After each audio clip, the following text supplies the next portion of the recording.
Hello and welcome back to the Awakening Philosophy podcast. My name is Jed and we are in the philosophical midwifery book. Why are we doing that? Well, it's the most important thing we can do as a human being. What a outrageous, outlandish claim to make. But what if it's true? Well, we don't know whether it's true yet, but we can hold on to that as a question. At least it is extremely significant for anybody who wants to overcome any of their blocks, stop any of their suffering, stop acting unjust to their loved ones, themselves, and the world, free themselves from what chains them to the prison of their problems, and also, the chains of their problems, to use Socrates' metaphor more accurately, and the prison of reincarnation. And to free ourselves from a psychic parasite that saps our energy, causes us to diminish our goals, causes us to be blocked from our highest, most meaningful goals, and works to undermine any growth and understanding we developed in order to protect its own existence. If we want to free ourselves from that nasty psychic parasite, then philosophical midwifery is the most important thing we can do. So, pretty simple when you spell it out, but again, like all things we do in philosophy, it's simple once you see it. Which is interesting, because if that's a pattern, if we are noticing that there are certain claims which seem outrageous to begin with, like that one, things like there is a purpose, we can know truth, we can verify for ourselves the existence of the divine, the nature of our soul, the nature of reincarnation. We don't have to just believe other people. We can both understand and verify and direct experience these things. Everything isn't all just opinion. We don't have to fight each other or genocide each other based on or exploit through money and capitalism each other based on our own opinions. We can actually come together in a mutual understanding. And that development into mutual understanding based on what's true, understandable, and directly verifiable is the next stage of our evolution. If we don't do it, humanity will come to an end. If we do, we may be able to purify ourselves from our problems and perfect ourselves towards our destiny. All of these things might sound outrageous, especially if all of our teachers, I use that in inverted commas because they're not really teachers if they are functioning according to imitation of their own Pathologos tyrant, thumbs up. But if what we claim to be teachers have gained their authority by rejecting the logos, hey, I don't have to have exact understanding of the paradigm of reality. I don't have to have experienced it myself because it doesn't exist. There is no such thing as knowledge. There is no such thing as understanding. So I am an expert because of how confidently I assert my opinions. Or in terms of some con artists, how fast they say their opinions. Or in terms of some con artists, how angrily they say their opinions. Or in terms of some con artists, how racistly and sexistly they say their opinions. Or in terms of some con artists, how many degrees they have on the wall behind them as they say their opinions. Or in terms of some con artists, how much they push the opinions and the agendas of the billionaires who own their media companies. And so on and so on. All of this we have already seen because Socrates has laid it out 2,500 years ago. These people are called lovers of contention, lovers of fighting, lovers of debate. Oh, there's a name for that in Greek. I forget what it is. I'm going to have to look that one up. In fact, I'll do it right. So the word is, so we can be fancy, or so we can practice remembering the text, which is Philomethesis. The word is from the Phaedo 91a. Control C. The word is pronounced Oh, that's right, Philonikos. Philonikos, lovers of contention or fighting or debate. Right. Seeing as I have the text open, let's read that passage. Just for fun.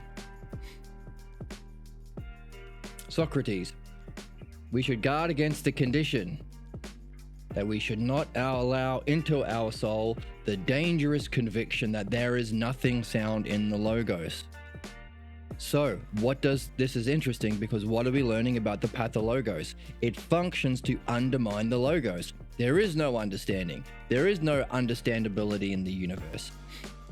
Understandability and knowability and profound care that's being directed to you at every moment. This is the Logos. But as we read in the beginning of chapter 2 here, it is entirely possible to verify for oneself that we live in a caring and intelligible universe. The verification is a kind of proof, since it is a way of understanding that is based upon the realization that our mind constantly communicates with us and for our benefit. The communications from the mind, the Logos, are as profound as they are utterly appropriate to our circumstances. For while the scope of the mind is pervasive, its precision is always directed to what is personally significant. We will demonstrate that our choice of goals, the problems we face, the daydreams or fantasies we have, and the dreams that visit us in our sleep, each and every one of them are like doorways into the richest sorts of insights into our life.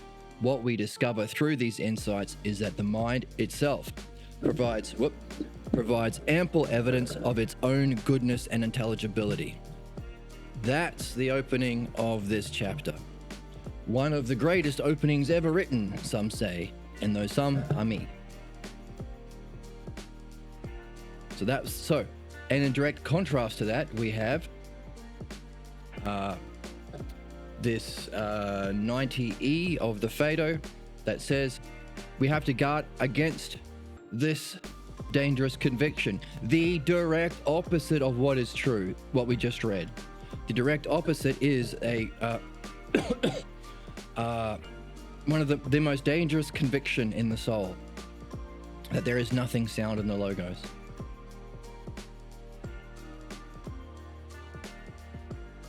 It is not profoundly intelligent. It is not all pervasive, but specifically directed to you at all times. It's not understandable and knowable, and it's not verifiable in our own understanding and nous. So guard against that conviction. But instead, we must rather, it is to us who are right. But if we think that it is us who are in no way maintained in a sound way, if you think that about reality, about the Logos, so those people who we listed, all these people who claim to be experts in our world at the moment, one thing that categorizes them is they all reject the Logos. How can you say your opinions are the right opinions because you've got a degree unless you reject the existence of the Logos? If there is such a thing as a Logos, what makes something true isn't your degrees, it's that it's true always and forever in the Logos. And your job as an expert will be to help people discover it for themselves, not to keep people enslaved and reliant and dependent on your beliefs, just as the Pathologos tyrant did when we were young. The idea of the Pathologos is to keep you bound by belief, to reject your own seeing, your own knowledge, your own understanding. So anybody who acts that way, hey, just believe me, look at my degrees, they are functioning as a tyrant, as a Pathologos-like tyrant.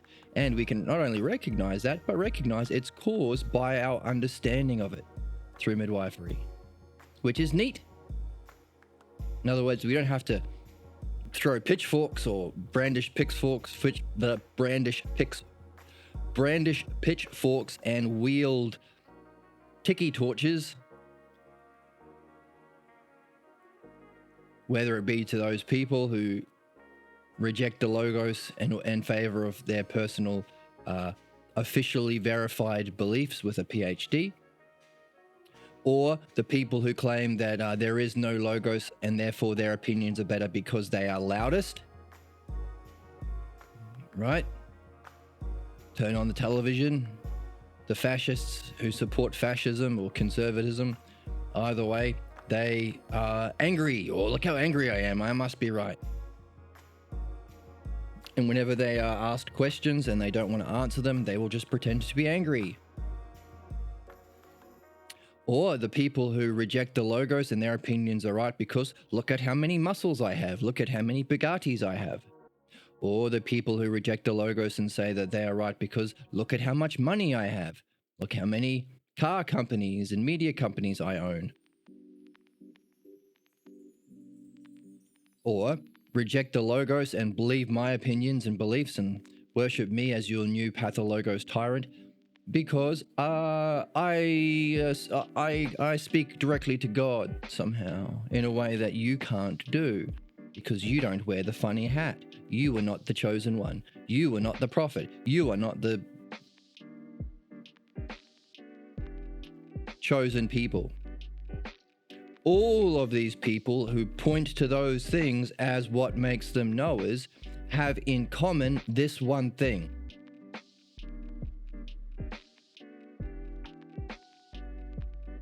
They reject the soundness of the logos. That's it. By soundness, you could say the existence, the integrity, the truthfulness, all of those things are encaptured in the word sound. But what we are learning in philosophical midwifery is that's exactly what you can expect from all people who don't do philosophical midwifery, because philosophical midwifery isn't something you do, it's something done to you. Well, in one sense, you come to the conclusion yourself based on the act being done to you, but it's also not really you. It's a psychic parasite that you have a blind loyalty to because it resembles your image of beauty and care and justice, all the things that you can actually discover in the logos. So if it's pretending to be beauty and truth and justice, if that's what gives it its truthiness, just as all those people have all those different things, loudness, yelling, how fast they talk, how much money they have, that's what gives them their truthiness. That only flies if the true nature of truth, the logos, doesn't exist. In other words, what's to fill the gap? Authority. Authority based on what? Oh, they were the founding fathers. They wore funny wigs.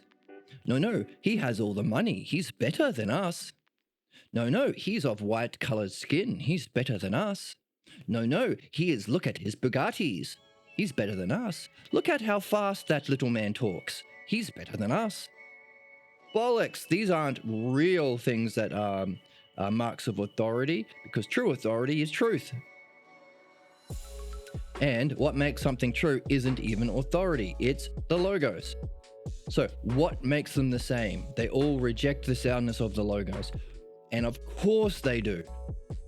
What we are seeing is something foundational and fundamental to all human beings in our species, and possibly other alien species, I'm not sure. Not animals, animals don't do this, but fundamental, we all have that done to us. And then it becomes, as we were reading last time, the metaphor, the greater that we relate everything else to as the lesser. Nothing. We're always chasing the dragon of that. Nothing will measure up, and everything we experience, we are going to reframe in terms of that greater truth. Which is interesting because what we're learning about the dialectic in philosophy is everything we experience in the physical world is a lesser because it's an adjective of the nouns in being. In other words, we see beautiful things in the physical world, but if we want to know the nature of beauty itself, we have to look to the world of being, where beauty itself exists. So that fundamental principle within our soul to experience things in our life relative to truth, beauty, and justice is there for a good reason. It's just been stolen, usurped by a pretender, by the Pathologos. which isn't the Logos and truth, it's the image of Logos, truth, beauty, and justice. So it can only sustain itself by rejecting the existence or soundness of the Logos. There's no other way around it. You can't have both. You can't have the existence of a Logos and the mere distorted shadow of it as the authority if the real thing exists. Right? You can't, let's use an analogy. You can't have Scar from the Lion King as the king of the jungle when Simba or Mufasa is around. He's the true king. One is a pale, distorted shadow.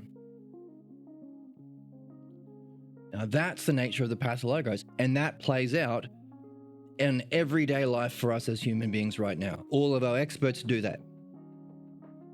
They're all professional opinion havers, and they're really philonikos, lovers of debate and arguing based on their opinions. We need to reject that, because why would you follow somebody else's Pathologos? Now, I'll answer that one for you. Because it's similar enough to yours that you believe in it. So you can say, how can someone like Donald Trump, who in every possible part of his character, in every possible way of his life, he is the exact opposite of virtue. Everything he does, his appearance, his way of talking, his racism, his sexism, his way of dealing with employees, his ties to the mafia, his tie to his love of dictators, his subservience to Russian mafia people, his horrible treatment of women, his association with Jeffrey Epstein, his many crimes and indictments, and is constant pathological lying, his extreme racism. Every single thing he does is the opposite of virtue. How can he be still getting 40 to 50% of the votes in America right now at the time of this recording, right before the election in 2024? Easy. You're only confused about that if you think people are making their decision based on virtue. Those people ain't. If you look up the, what do they call it? The research projects, focus groups and studies done on these people, they say the same thing. That is, well, first of all, it gives them a shared group identity, which is the same as the Pathologos. By believing in this distortion, you are a member of the tribe, a member of a group, and you get a role to play, and you get a way of expressing yourself. So it's a kind of unity in a shared way of being that allows them to express themselves in a way that maybe they don't have otherwise. But fundamentally, the puzzle is, well, how can this opposite of virtue be something that they're voting for? It can't be more clownishly obviously not virtue. Exactly, that's the point. They're not voting for their virtue, they're voting for their vice. In other words, they don't like that guy because he's the most empathetic or the most caring or the most intelligent or the most understanding or the most just or the most beautiful. None of those things. They like the nature, the color, the flavor of his vice. They like that he's racist. They like his kind of sexism. They like the kind of vice he does to his employees. He likes how poorly he treats his migrant workers.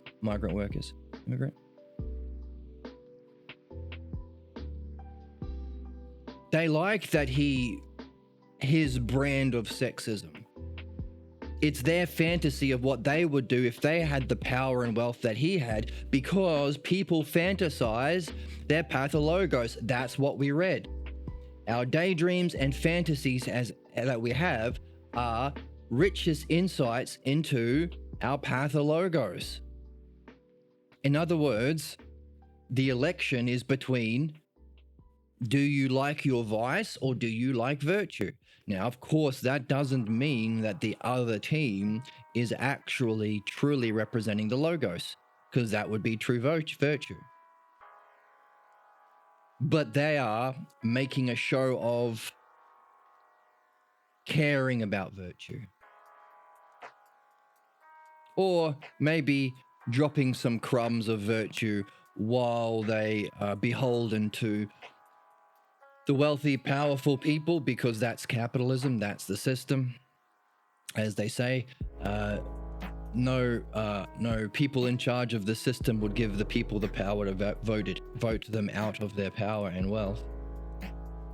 But at least in principle, one represents virtue, one represents vice.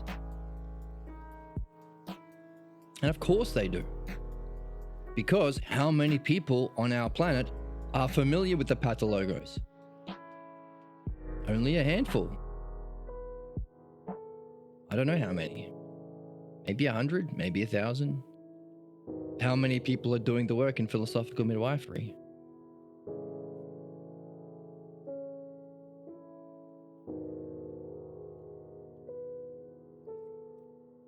You tell me, leave it in the comments. So, what we are seeing makes obvious what can be confusing otherwise. That's great.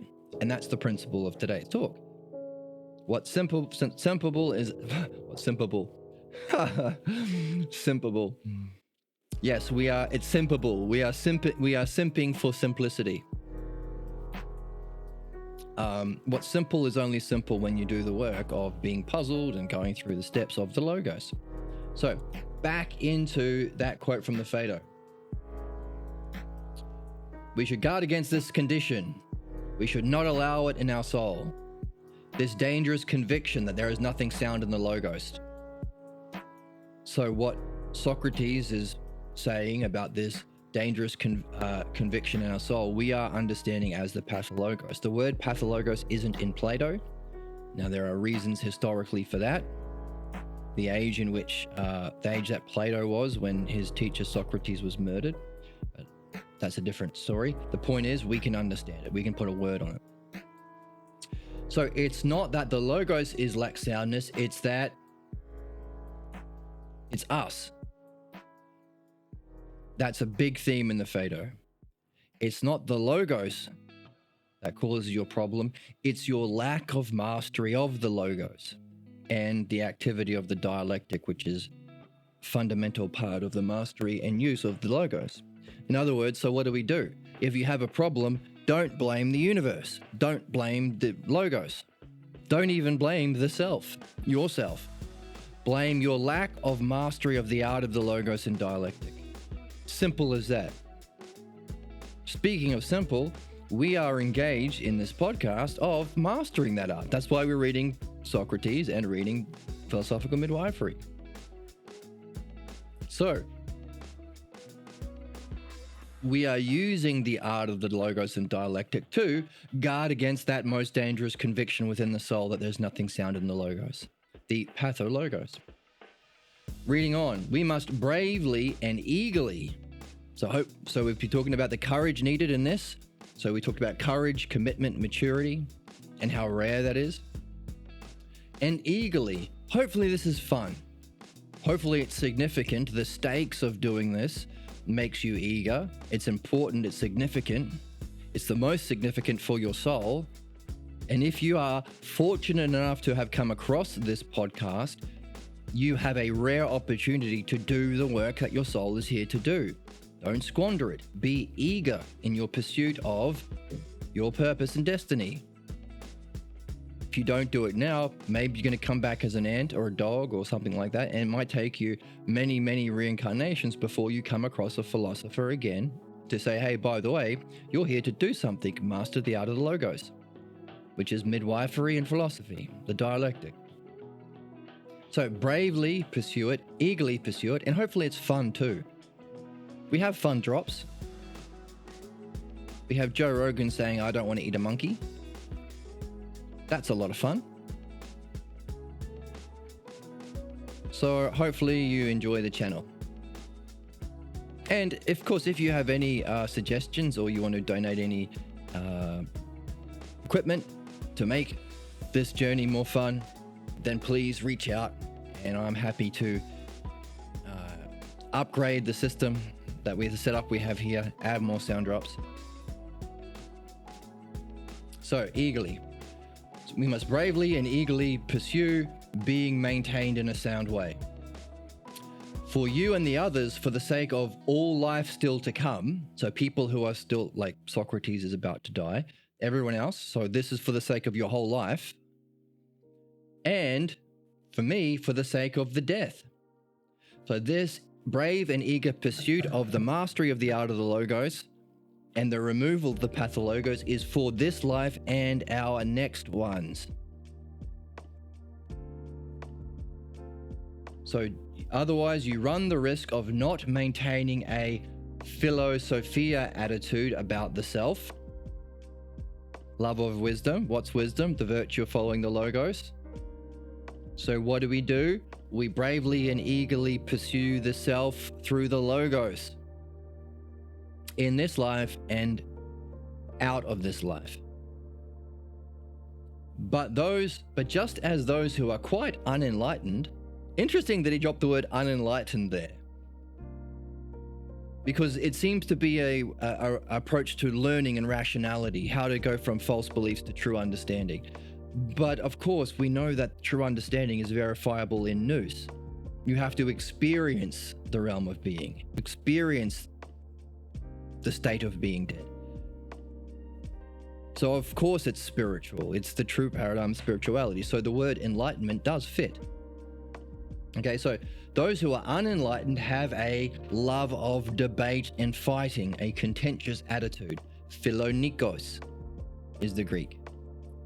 For the unenlightened, when they engage in arguing about anything,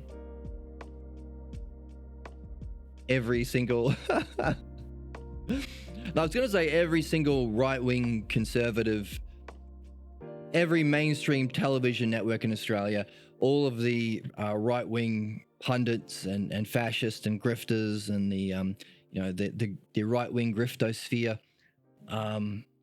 like the Ben Shapiros and those sorts of people, they try and argue about anything as a way of simping for the tyrants that pay their bills, and also distracting from actually addressing the cause of real issues, like the Pathologos, wealth inequality, capitalism, people bound together by the way, I think he might be very attached to his personal religion, like a lot of people who are attached to false beliefs based on tradition instead of understanding. So they argue about anything. And they in no way care whether or not the Logos under discussion maintains any, this is the key word,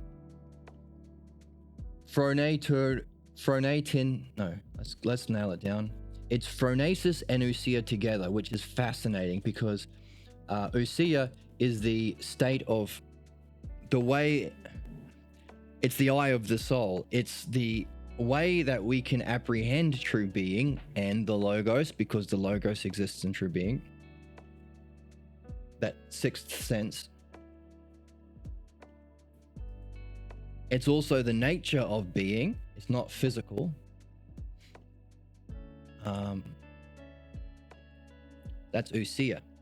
So you could say it's ousia-ing ousia.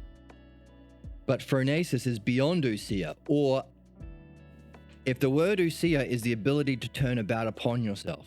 So we are doing a kind of ousia in the physical world by mastering the Logos, because we're reflecting on the self through the Logos, which was the other part of that quote. Oh, that's neat. Isn't that neat? Maintain a philosophia attitude about self. In the Phaedo, the activity of philosophy is a dialectic. So maintain a dialectical, the dialectic is following the Logos, approach to the self.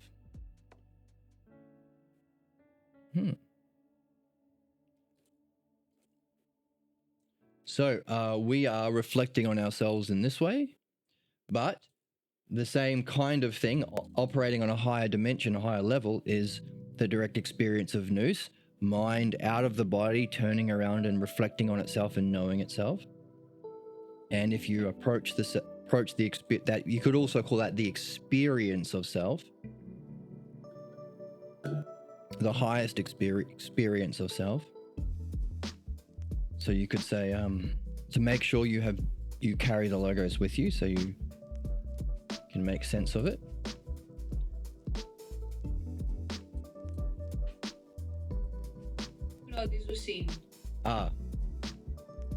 Från tis ousian.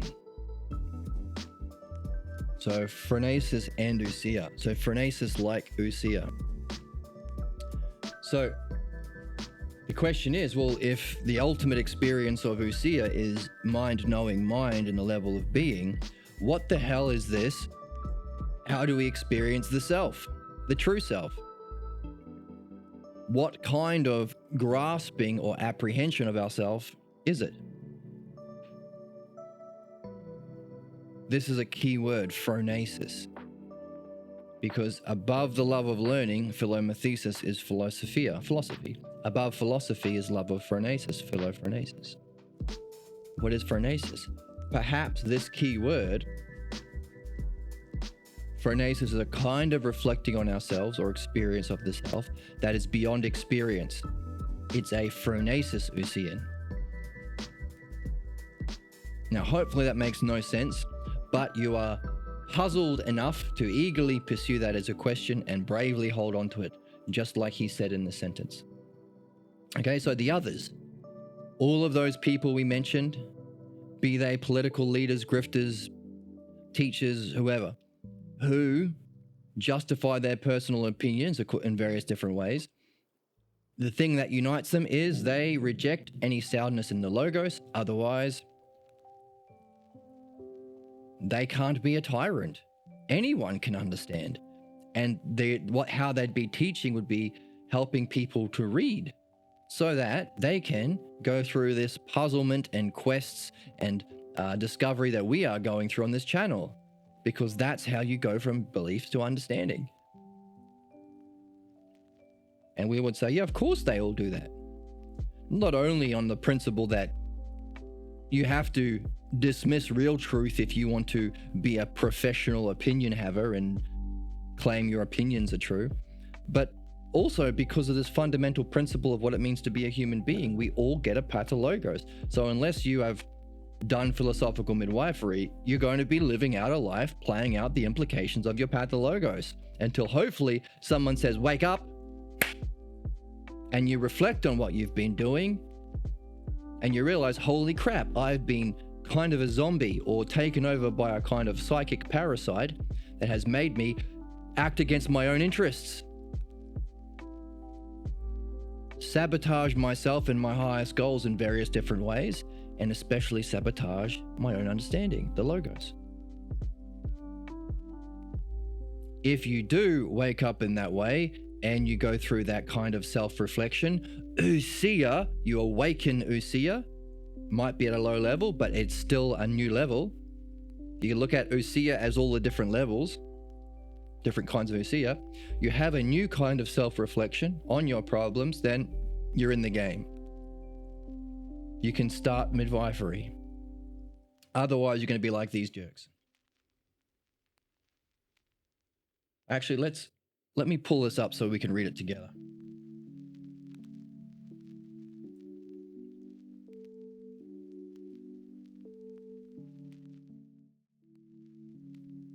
This is the philosophical midwifery textbook, but I can wave my hands and do some magic and make it the Phaedo. And do it again.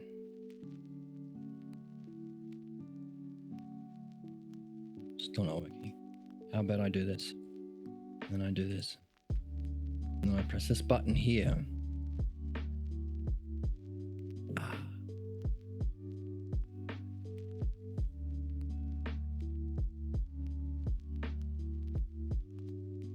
Here it is. So let's read it together. Now then, we should guard against this condition, and that we should not allow into our soul the dangerous conviction that there is nothing sound in the logos, the pathologos, or or anything really that says this, but fundamentally what does it the most, the Pathologos. But rather that it is us who is in no way maintained in a sound way. We haven't yet mastered the art of the Logos, midwifery and philosophy. We must bravely and eagerly pursue being maintained in a sound way. Therefore, on the one hand for you and the others, for the sake of all the life you still have left to live, and for me, for the sake of my death, so both in this life and the next, we run the risk of not maintaining a philosophical attitude about the self. But just as those who are quite unenlightened have a philonikos, contentious attitude, so this word means contentious attitude, love of debate, love of fighting, love of arguing.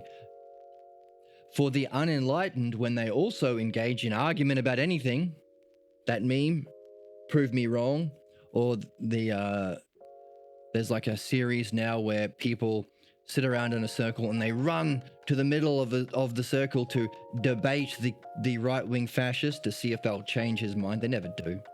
But the right-wing fascists are, oh, I love this. I'm the center of attention with my dumb, racist, prejudiced attitudes. And I get to fight everyone. Isn't that what it means to be knowing? Fighting everyone? And by the way, I love those fascists in power that like to do war and fight everyone.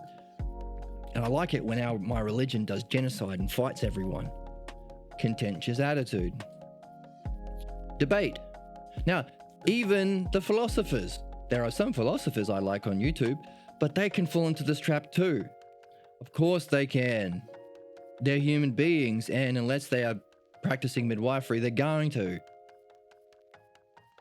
So they will, for the sake of debate, pretend that some juvenile fascist argument is just as legitimate.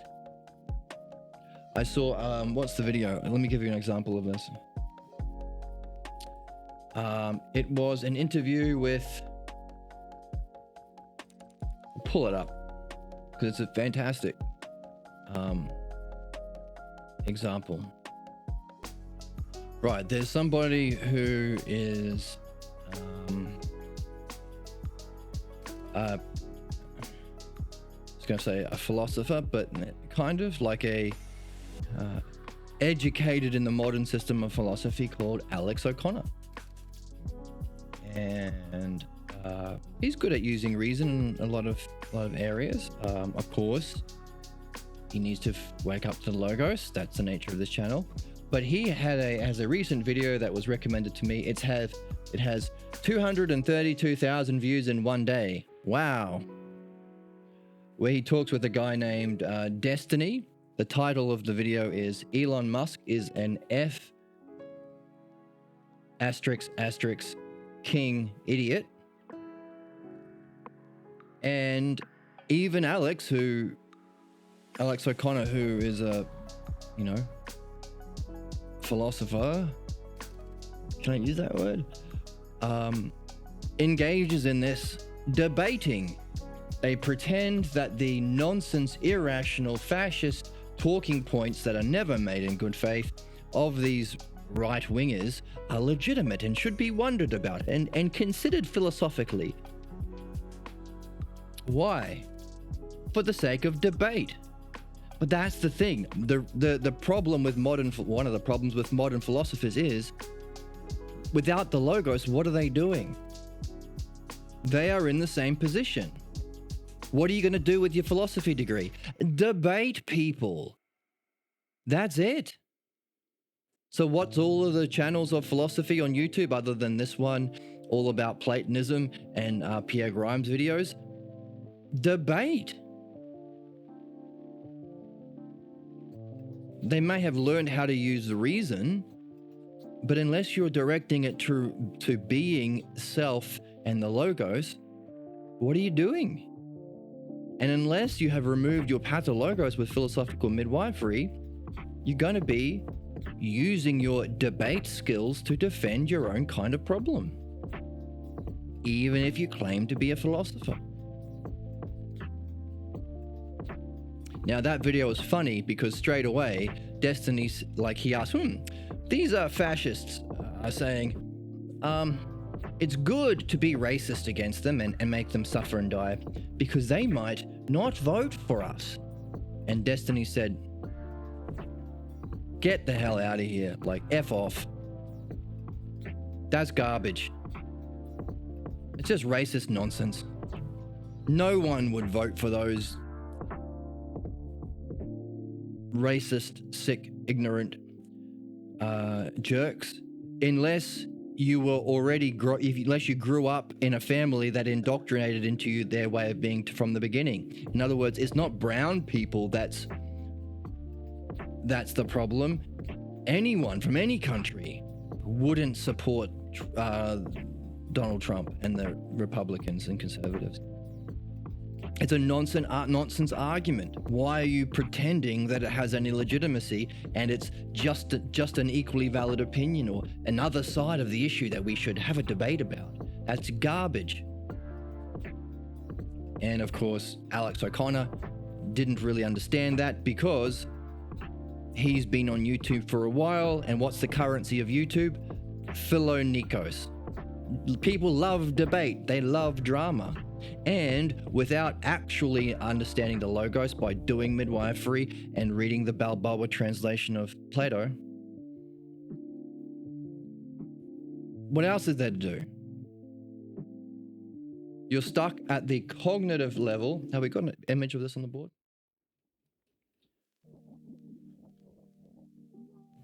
The level of the Logos on the Logos ladder, or the cognitive level of beliefs. Here we go. We're stuck down here. Unless you're learning the Logos can give us, in philosophical midwifery, what is needed to develop an understanding of beliefs, to free ourselves from beliefs. And dianoia can allow us to understand the realm of being. And then both of those together, we can use ousia to reflect on even that experience to go to a higher level called phronesis, or maybe experienced as phronotin ousia, or phronesis and ousia. Without any of that, he's stuck down here, even if he can reason with care. So what do you do at the level of beliefs? Well, you've rejected the Logos. So if you've seen his Alex O'Connor's channel, it's all just, here are my opinions about the trolley argument. Here are my opinions about this way of thinking. Here is another person's opinion. Let's have opinions about it. It's just opinions on opinions. It doesn't go anywhere. And can be especially dangerous if you pretend that the opinions are equally valid, like racist opinions. And Socrates is laying that out. They don't know whether the Logos under discussion, do these racist fascists have a point? Should we discuss it? Should we debate Ben Shapiro? Should we debate Alex Jones? Should we debate, I don't know, any of those people? Tucker Carlson?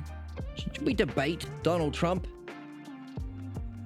They do not know whether that Logos under discussion maintains any true mindfulness, true phronesis and ousia. No, of course not. You're just going to lower yourself into anti-Logos garbage and sickness. Why waste your time? Why legitimize that these people who are pretending, they're grifters? They know that they're lying, most of them. They know that they don't know anything. Why buy into the act? That's what we're learning here. The pathologos. The pathologos is when we were young, our parents were pretending to be knowing. They knew that they were acting. They knew that they were lying. They kept it away from us as children. We had two choices. That's what we looked at last time. Buy into it.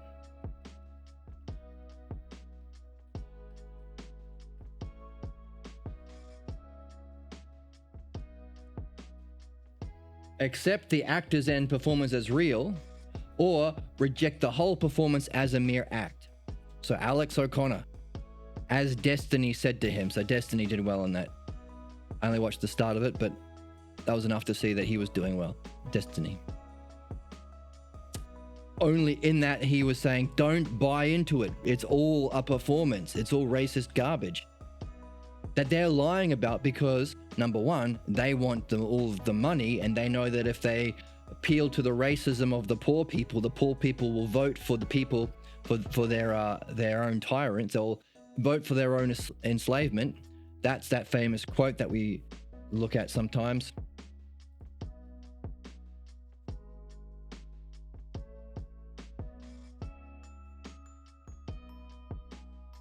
This one here. You convince the lowest white man he's better than the best colored man, he won't notice you're picking his pocket. Hell, give him somebody to look down on and he'll empty his pockets for you. That's the right-wing griftosphere. Same thing in Australia. Same thing. Everywhere. It's everywhere. Be it Nazis in Germany, Trumpers in America, regular blokes in Australia. It's the same garbage. They prey on our pathologos, our desire for vice, racism, false hierarchies where we are better, not because we've learned through the logos and become better, because we're just born that way. People say, oh, it's just genetics. Garbage. We have to reject that whole thing as an act, as Destiny said to Alex in the start of that video. Or we could pretend it's all real and get some clicks. So, it's everywhere. Even in the left, philosophers who are otherwise rational. But of course it is. We need to introduce the logos. We need to awaken true philosophy. That's the name of the podcast.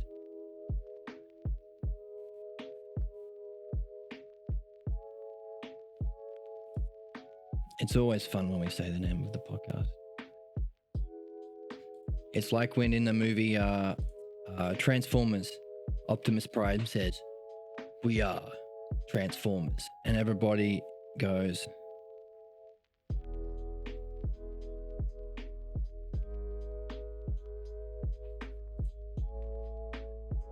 so let's go back to the section. They don't know whether or not, so what's the opposite of that? Using whatever level of logos you have developed, like you have some kind of self-reflection, you have some kind of use of language. Language is the logos. You're engaged in some kind of conversation, so you're at least doing better than cats and dogs. But those people here with a pathologos, who haven't become enlightened because they haven't removed their pathologos, because of their pathologos, they have a love for fighting and debate, arguing. What else are you going to do? So if you were not to do that, how would you use whatever level of logos you have, whatever logos level of understanding, conversation, language you have? If you were to stop doing what everyone else is doing, which isn't helping anything, hurting everyone, you would see whether the logos that you are engaged in, whatever level of logos you're at, can help you reach ousia, which is being, or phronesis, which is beyond even being. Reality itself in being, ousia, and the self. That's what you would do. What else is there to do except to experience all the things we like? Goodness, beauty, bliss, justice, eternity, knowingness. And to reflect on the cause of that, to find out what's having that experience. What else is there? It's obvious. It's simple once you see it.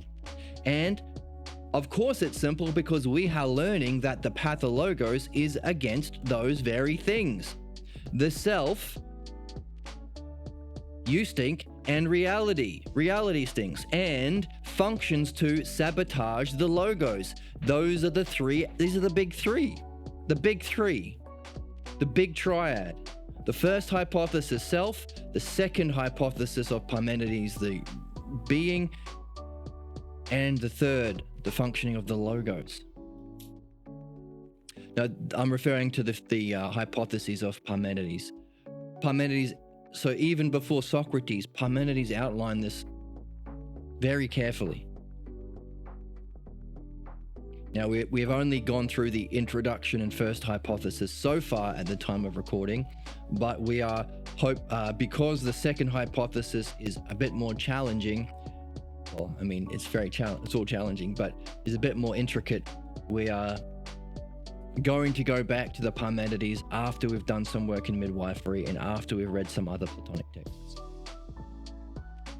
So, what are you going to do? You're a philosopher, apparently, and you've got a podcast channel or a YouTube channel. Are you going to debate fascists because it gets clicks? Or are you going to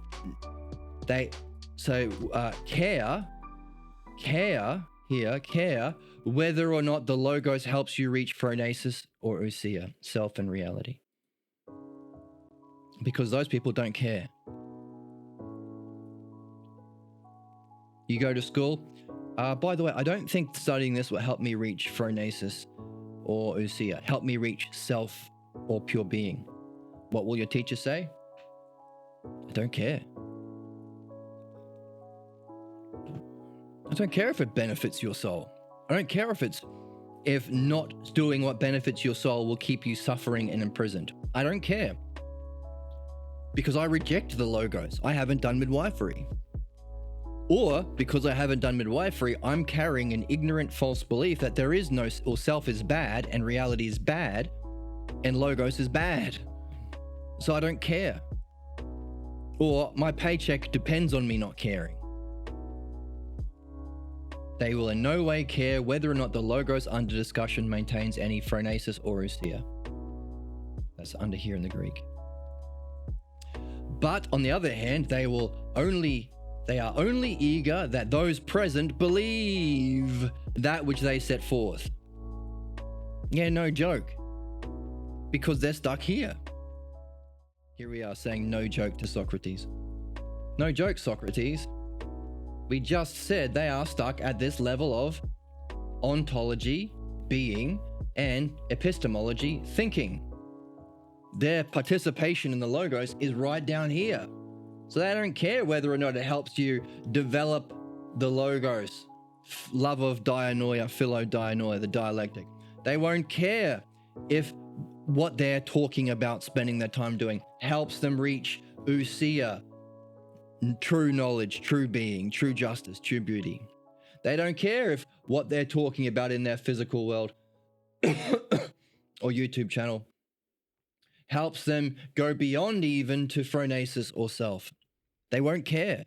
All they care about is people believe their dumb opinions. Why? What else is there? What else does it mean to be great? Unless you have a lot of people believing your bullshit.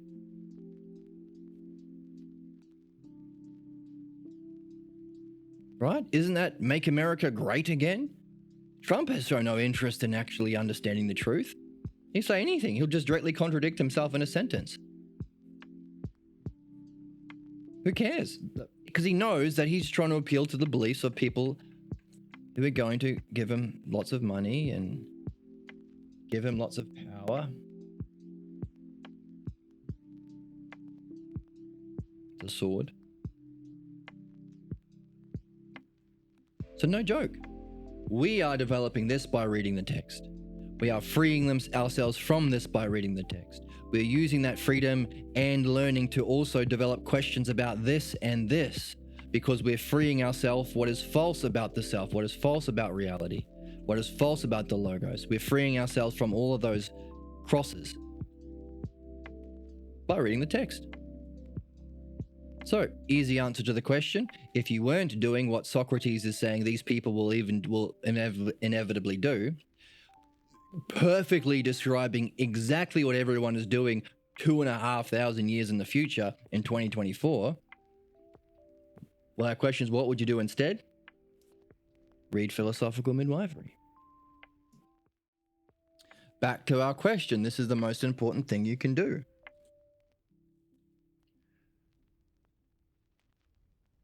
So they don't care whether or not the Logos helps them reach ousia or phronesis. They're only eager that those present believe.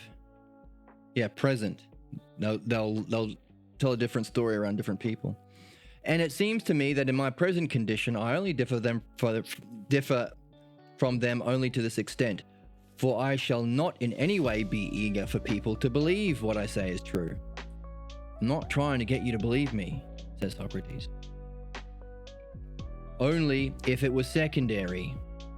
But I shall only be eager that myself thoroughly believes.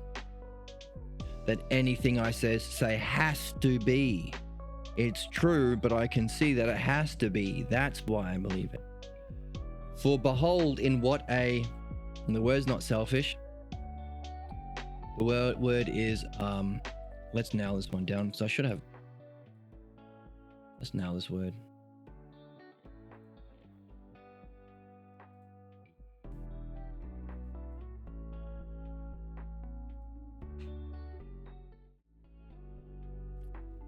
So bring up the internet.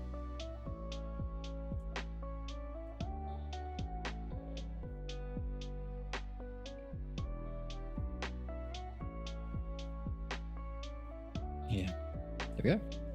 Let's nail this word.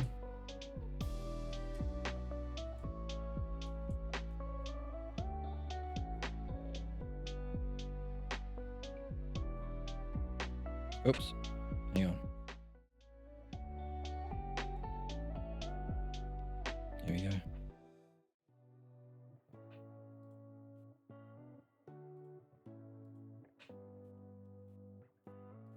Pleonecticos. Pleonecticos. Pleonecticos. Pleonecticos. Pleonecticos. Pleonecticos. What does that mean?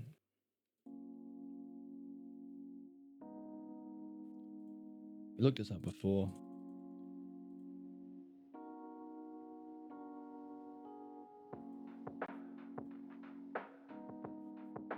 Greedy, grasping, wanting your advantage. Greedily, yeah, so not selfishly. Selfishly is a terrible word. Don't ever use the word selfish. Why? It implies that doing things for the self is bad. That's bollocks. It's the opposite. So instead of selfish and selfless, use the word self-full or self-empty. So, behold in what a greedy way I use the logos. O dear companion, for on the one hand, what I say hits upon being true, and it has to persuade in a beautiful way. But if, on the other hand, nothing exists after death, well then indeed for this time even less shall self be inclined to distress those present lamentations before death, since neither will my ignorance continue to exist along with self, for that would be wrong, since it would come to an end a little later. So Socrates is saying, hey, because in this text here, he's using the logos to understand the nature of death and reincarnation. He's not interested like these anti-logos people, philonikos people, lovers of debate and fighting, people who declare there's nothing sound in the logos, or pathologos people. He's not interested in getting people to believe, just like our parents were most interested in getting us to believe in their false bullshit, their false beliefs. Socrates says, I'm different from everyone else. I don't care if people believe me, unless it's secondary because it was naturally persuasive in a beautiful way, because it had to be true. What I am cared about, it's naturally persuasive in a beautiful way. What I care about is whether I myself believe it because I see it necessarily has to be true. And by the way, if my soul, if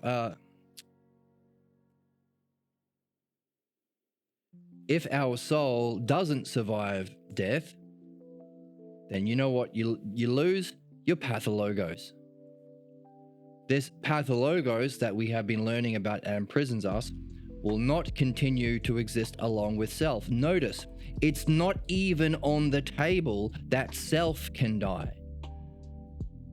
Not on the table.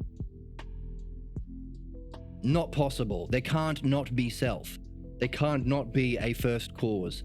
Otherwise, nothing would be. Not even on the table, and the self is the first cause. It can't not be you. The question is whether or not our soul continues, and therefore, if our soul does continue, the kind of education and nurture that we do here is important. And if the cause of our problems is the pathologos, or the greatest defect in the soul, most dangerous conviction in our soul, he later goes on to say it's the greatest defect, is the pathologos, then if our soul exists beyond this life, the most important thing we can do is philosophical midwifery. To address that which undermines the logos, prevents us from learning the art of the logos, gives us false beliefs about self and reality, and causes us to instead not have a philosophical attitude about the self, but believe we stink, the self stinks, reality stinks, there is no understanding, it's all belief, so all we can do is love to have drama and debate. If on the other hand, our soul does not survive this reincarnation, then Socrates says, well, I wouldn't be sad about that, because you know what I'll be dropping? The pathologos. My ignorance wouldn't continue along with self. That's a big question. Does that mean the soul itself is a pathologos? In other words, the thing that we are experiencing at the moment, or as part of our development and learning of the logos, allowing us to be in a human form, allowing us to experience time and space so that we can read this book and the Balboa translation of Plato. What allows us to be in the body in time and space, the soul, maybe this isn't really our true self, and therefore we shouldn't even identify with our soul. That identification with the soul is a kind of pathologos, maybe. Such that Socrates says, hey, yeah, if my soul dies, I'm just going to be losing my ignorance. That's fascinating, because what we're learning about the pathologos so far in midwifery is it's a false idea about self and reality that we play out as a dialectic through time in our lives. We become more like it. We play the roles according to it. We reframe and project everything based on it. We get angry at the world when really we're getting angry at our ignorance. It becomes our way of being, our way of talking, our way of relating to self in the world, and eventually we become identified with it at the end of this dialectic education and nurture on what's false. In other words, we're always doing our destiny, but the problem is we are doing it on vice instead of virtue. That's just what we said about why do people vote for Trump or Hitler or whatever, because they're not voting for vice. They're voting for they're not voting for virtue. They're voting for the kind of vice that they really like. For the Nazis, it was duty, blind duty. For the Americans, it's blind racism and sexism. And exploiting people who are poorer than you, because what else can you do with all the wealth? If you're Russian, you might find, interesting, maybe there's a kind of vice that is personified by Putin that makes people like him. If it's a principle, that's the case. So in other words, our pathologos is doing our job on vice, and the only question you can really ask is, hey, you know that thing you're doing? Do you want to do it properly? You want to do it on virtue? Which is what you're here for? So, now in this text, he makes the case that we can understand the necessity for a kind of existence of soul, and we can experience a soul out of body, and the education and nurture does have an effect not only on something we can directly experience in this life, removing our negative states of mind, removing that negative kakodaimon, negative self-talk, removing our problems, our problematic states of mind, our problematic thinking, our problematic functioning, our self-sabotage. We can remove our suffering in this life, but also it's going to affect our next lives. The kind of death we have, the kind of world we go into, and the kind of world we reincarnate back into or above out of.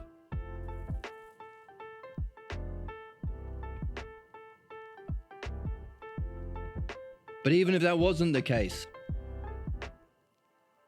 we would still want to remove our ignorance, because Socrates says, if my soul ends, then I lose my pathologos. I'll be happy. I'll lose that kind of ignorance we just defined. So, either way, whether it's just for this life or for a development of our soul beyond, which is the case, that we need to understand for ourselves and experience for ourselves, the most important thing we can do is philosophical midwifery, the theme of today's talk. Thus, here I am prepared, O Simmias and Cebes, to be an advocate for the Logos. So then, if you will be persuaded by me, you will give but little thought to the person of Socrates, but more so to the truth. Maybe the truth isn't about a person. All of those persons we mentioned who are anti-Logos. But if you believe that what I say is true, agree with me. But if you don't, oppose it with every Logos. Don't say, well, I disagree. That's one of these techniques these grifters use. Well, I disagree. Who cares? Use the Logos. Well, I have a different opinion. Well, actually, technically, I have a different opinion, and it's my opinion, and blah, blah, blah. Who cares? No one cares about your dumb opinions that you're going to selectively use to back up your dumb opinions. Oppose it with the Logos. Learn the Logos. Even if you want to reject the Logos, learn the Logos so that you can oppose it. Don't just say, I don't like it, so it's bad. In order that in my eagerness, I do not trick myself and you at the same time. I don't want to be a grifter. And just like a bee, leave behind my sting when I go.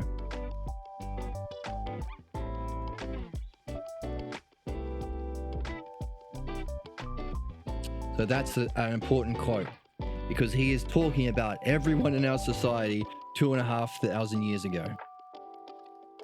And he's pointing to something that wasn't defined in the text that we are defining in philosophical midwifery, and therefore, just as was said in the chapter 1 of the midwifery book, we are going back to the true Platonic tradition, having improved it in some way, made it more complete, by formally understanding this thing which he is saying is very important, but he didn't define with the word pathologos and outline systematically. That's what we're doing. So we're creating a complete, or rediscovering a complete system of understanding and spirituality, and we could call it true philosophy. That's what we're doing. And also allowing us to understand the problems that we're having in this world. The playing out of the personal pathologos by those who haven't discovered the Logos, haven't done midwifery, and therefore use various ways to oppose the soundness of the Logos to justify their personal opinions.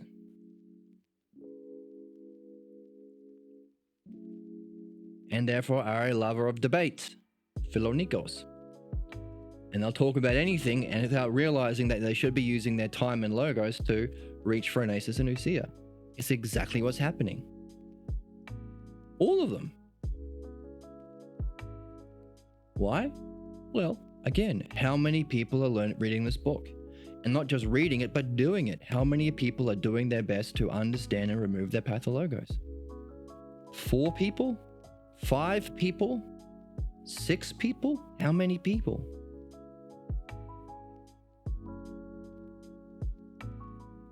How many is needed to prevent the pathologos, the dialectic on the false idea of self and reality, the playing out of humanity as a dialectic on the exact opposite of virtue, vice, ignorance, tyranny, disgustingness? How many people would be needed to pick up midwifery as a critical mass point, a turning point for us to stop the inevitable conclusion of our fate? Heal our species. And what will we do with that? Well, we've healed ourselves by learning the Logos, giving us what we need to go from health to excellence. Not only are we freed from our suffering, misery, exploitation, and fate, we can use that development of understanding to find our excellence, our true virtue, what we call destiny. Funny enough, because we talked about destiny, putting a stop to the nonsense of Alex O'Connor by pretending to, using his logos to talk about ignorance from the fascists, pretending that they're not acting. So the guy's name in that video was Destiny, and we just said, we are here to find our destiny. So that's neat.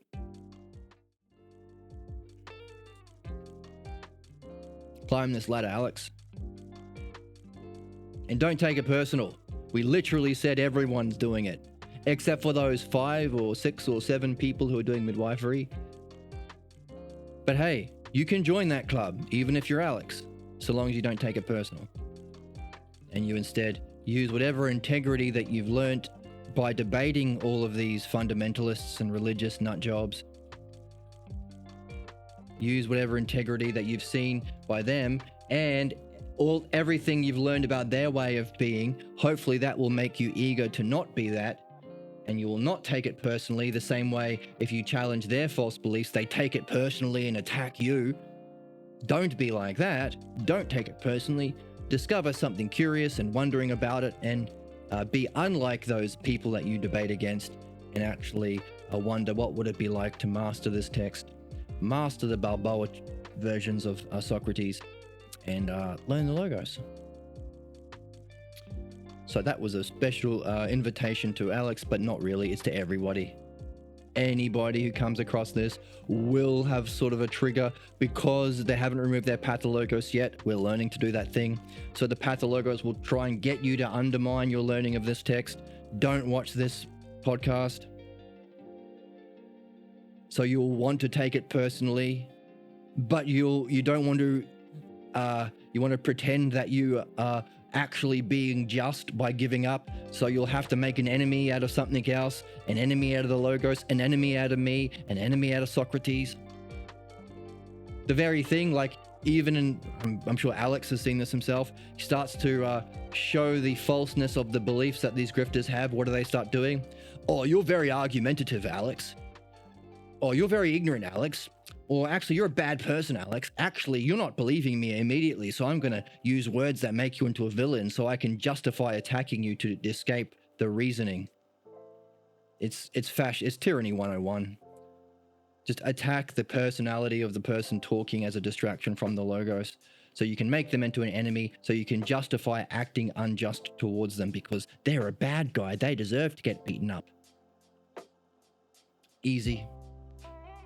But it is easy and it is simple, and don't fall into the trap. If you're watching this, you're probably going to get at some stage triggered in a similar way, and the Pathologos will say, hey, lash out and attack him personally to distract from the logos and what you are, to justify your own injustice.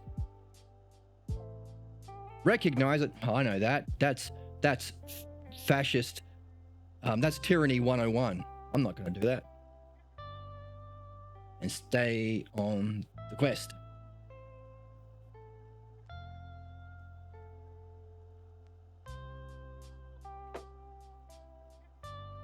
So with that, let's jump back into where we're reading with this new insight and perspective on what we're doing, why we're doing it, how significant it is, how rare it is, how much courage and maturity is needed, how rare that courage, maturity, and commitment is, and be one of those rare half dozen, and let's keep going.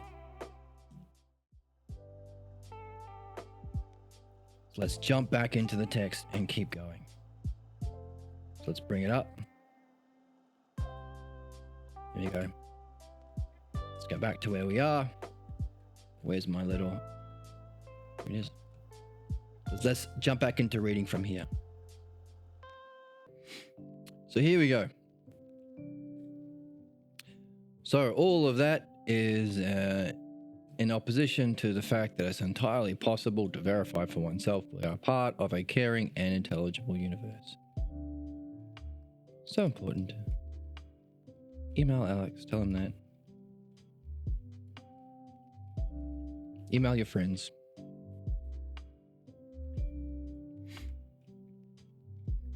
So, considering the significance and the stakes of this kind of problem, the fact that it plays out globally in all of these people claiming to be experts, it allows all of the people in charge of anything to function in this negative way, shut down the logos, anti-logos, and instead be lovers of opinions and lovers of contention. Everybody is suffering from this most significant defect that Socrates pointed out, that we do not recognize the logos and are not following it. And considering all that, how do we get this gosh darn thing?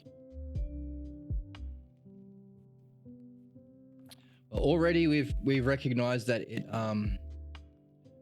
causes us to sacrifice our own knowing from our own experience to accept this dumb belief. But here, last time we saw that it causes us to reject our own functioning. So self-knowing is lost or sacrificed to accept our pathologos beliefs and not call out the actors playing out an act, our parents cosplaying the knowers the same way that it was done to them.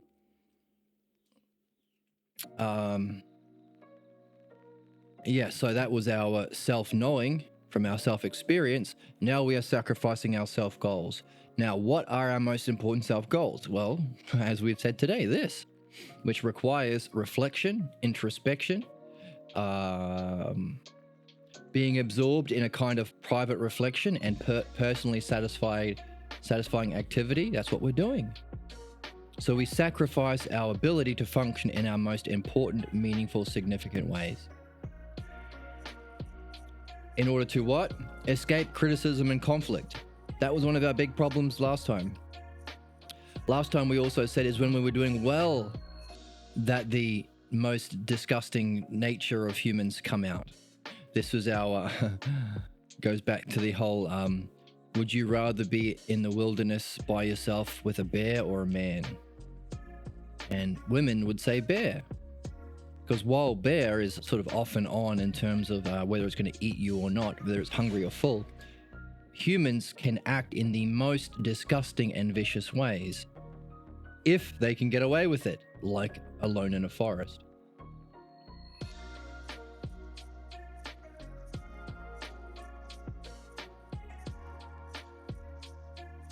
And our question last time was, how come this is triggered when we're doing our best?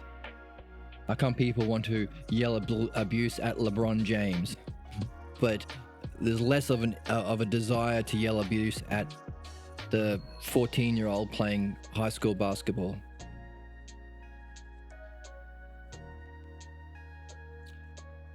Well, it is when we are doing something absorbed in our own most cherished and meaningful goals, private reflection, doing something for yourself.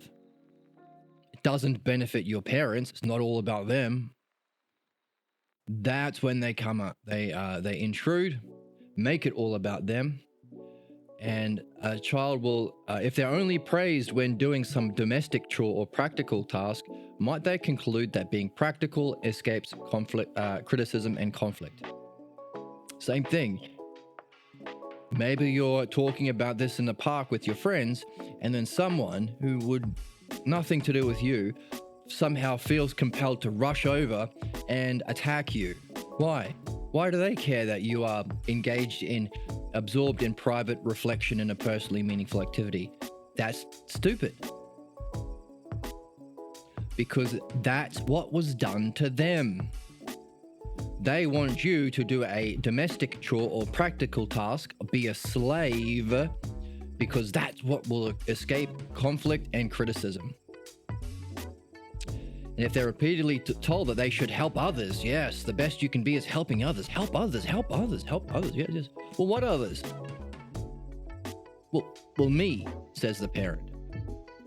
The best thing you can do is be of service, right? It's the most religious thing is to help others or be a slave. Why? Are they pursuing their self-goals? Well, how many people did we say are doing midwifery? You could count them on, what, one hand? Two hands? Fingers and toes? If they're not, why be a slave to them? To help them do their injustice more? Why not pursue your self goals? Why not do what's important to you? Because that doesn't benefit the parents. And if they're repeatedly told that they should do everything they can for the parent or family, isn't it likely they would conclude that being by oneself and for oneself is selfish? This is a big one. You should be doing your goals. You shouldn't be a slave. That's what Braveheart told us. Freedom from slavery, from the English or whatever. And it's not selfish. First of all, the word selfish is disgusting. Self-empty if you are helping others. Helping others without it just being a secondary effect of you first helping yourself. Master the self-logos first. Remove your false beliefs about self, the pathologos self first. Otherwise, are you really helping? You'd be pouring more energy into your pathologos. And if you're being a slave, servant, selfless, helping others, then are you helping them through doing midwifery? But if you recognize that the only true help you can do is this, helping them participate in philosophical midwifery, then not only are you truly helping them with a true art, you are yourself benefiting your soul because you are demonstrating what you've been defining. You are not just educating in the reading, you are nurturing. Education and nurture is the training of our soul that Socrates said in the Phaedo we need to do. So it's win-win. So that's the significance of self-full. If you're self-full, you are more likely to help others as a secondary benefit.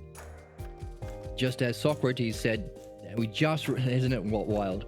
We just read what amazing coincidence. We just read Socrates saying, hey, my helping others to get true beliefs is a secondary benefit. Look how greedy I am that I'm learning the mastery of the self-logos for myself's sake.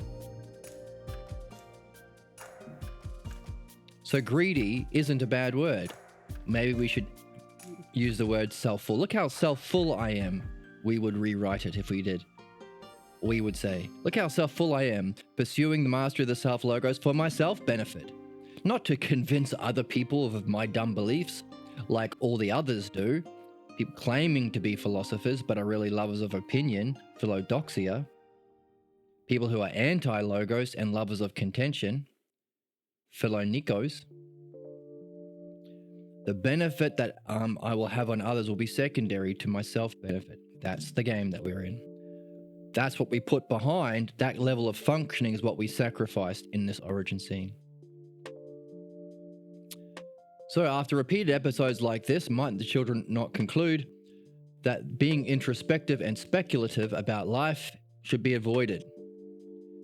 And it's better to lower your expectations, be a servant rather than seek the self. Master the self-logos, free yourself from the pathologos, false belief about the self.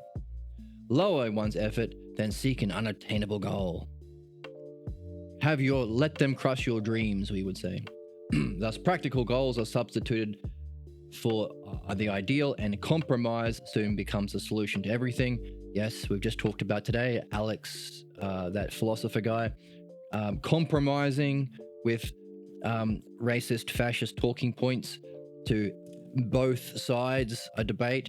Again, this is a problem with people who might consider themselves left. If they're not truly progressing towards truth, if they're not following the logos. If a big problem they have is it's all relative. Oh, well, if there are two people with different opinions, they both have equal validity. It's all relative to opinions after all. There's nothing higher than opinions after all. That's garbage. If you were going into surgery, would you value the opinions of some 5-year-old in a waiting room just as much as you valued the opinions of the doctor? So it's not both sides. There are not good people on both sides, to quote Trump as he relates to Nazis on this side, and people who are anti-Nazi on that side. Nazi. Same thing with people who are left. Don't compromise with fascists. Their fascist pathologos shouldn't be given equal weight to the logos. One is wrong, one is right. And they'll say, hey, you can't say that I'm wrong. Of course I can. Never been wrong about anything in your life? You want to pretend, lie to yourself that you're right about everything? Grow up. That's what we're doing. Grow up, learn the logos. And growing up just not only means learning the logos, but sacrificing what's against the logos. The opposite thing we're reading happened to us when we were young. We sacrificed our own knowledge from our own experience. We sacrificed our own progression towards our highest goals. We sacrificed our own functioning, even in the physical world down here, to accept garbage beliefs. So, don't compromise. Even if you're a philosopher who has a YouTube channel, don't compromise with fascists. What, you want to be half fascist? Is that a fair compromise? How much pathologos do you want? 50-50? No. How about 0? How much cancer do you want? 50? You're going to compromise with cancer? 50% cancer? So, compromise soon becomes a solution to everything. Don't compromise. Of course, if you don't think there is such thing as truth because you buy into this garbage, the anti-logos people, then yeah, why not compromise? If there is no truth, then everything's equally good and bad. Okay, if compromise becomes a solution to everything, you as a noble being, you are a noble being. One of our quests, therefore, we have discovered a new question in the text. The question is, what does the word noble mean?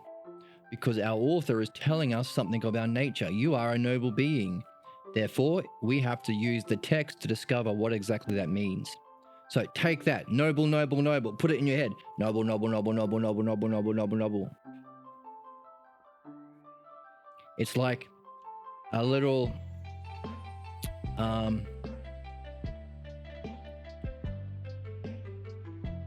Noddy, the old cartoon character, eating, nobbling peanuts. Nobble, nobble, nobble, nobble, nobble. We want to get it into our mind that we are wondering what the heck it means to be a noble being. Because we were a noble being and we were transformed into a shadow of ourselves. So if we are currently at least at the first level of this reading, a shadow of ourselves, don't take it personal, just as we said of everyone else. We point out everyone has these problems. People with PhDs, people who yell, people who talk fast, people who compromise with fascists. All these people have problems. We all have problems. It's called being a human being. So don't take it personally to them, but equally so, to have courage and maturity would be to, and integrity would be to recognize, well, we also shouldn't take it personally when we have discovered, as we just have, we are a shadow of our true selves. If we are currently a shadow of our true selves, we don't yet know or remember what we are as a true being, our true self. But we have just been given a clue with this word from our author, noble. Whatever it is, we will, at the end of this journey, discover about ourselves is, whatever we are, it will turn out to be that we are noble. So, what does it mean, to be noble? That's a question we're going to carry. So that's where we're going. We're unshadowifying ourselves, we're pulling ourselves out of the shadow realm, and we're going to discover our noble nature. The self is chained down with compromises and its own past experience, and freedom becomes a faint memory. So, freedom we're going to get back. Our own experiences we're going to get back. And our noble being we're going to get back. So neat.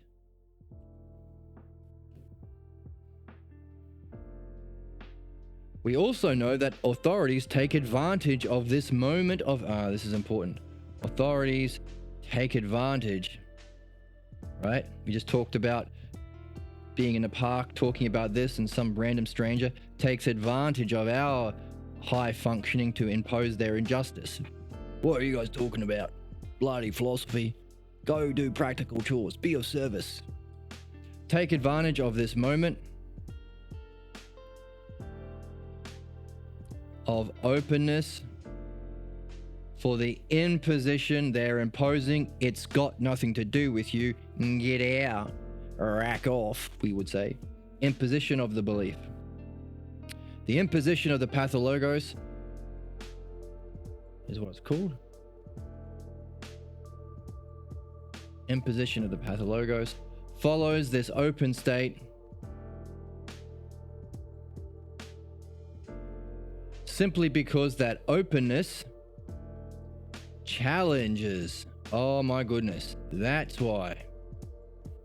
LeBron James, your excellence or our openness challenges the style of life that accompanies the pathologos. This is big. I have been in this situation many times, engaging in a very high, meaningful way with someone, and then some random joker out of the street feels compelled to intrude and impose their belief, usually in a barbaric, angry state, because this way of rational, beneficial, brilliant being challenges the style of life that accompanies their sickness. And if what we're doing is perfectly fine, to tell the truth, to relate in a high way, to shine our light, it will challenge, threaten their existence of their sickness. What a terrible thing. It is likely that let's change colors. Yeah. It is likely that authorities intuit. So again, these people are ignorant about what's going on. They are blind, I don't know, savages in that moment. It's really strange. The authorities intuit that this state of openness will be inhibited by the imposition of the belief. They're so ignorant, but in one way, they're functioning in a very high way. How do they know that this open state of mind can be crushed by them imitating their parents and trying to impose the way their parents imposed upon them when they were doing well? It's kind of been through understanding. I doubt they've read this book, so it's a kind of intuition.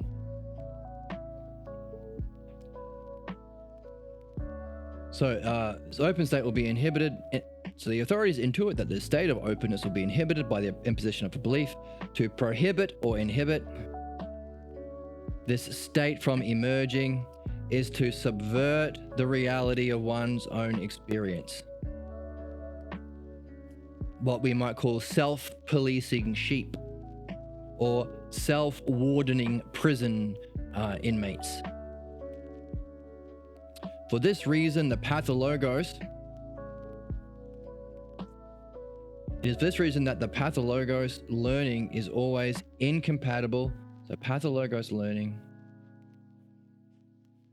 is always incompatible with one's development. Why? Because we intuit that imposing this kind of sick belief will prohibit or inhibit the state of openness that we're in, and prohibit it from emerging even greater. And it's interesting because it's this state of openness and wonder and curiosity. We looked at it last time. The state that we were in as children. Free, open, natural integrity. Exploring state of mind is the exact state of mind we need to be on our quest to discover the logos, the self and reality. There are, of course, times when the imposition of the belief does not have a reference to that open state of mind directly. There are times when the imposition of the belief not have a reference to the open state of mind directly, yet the content of the belief,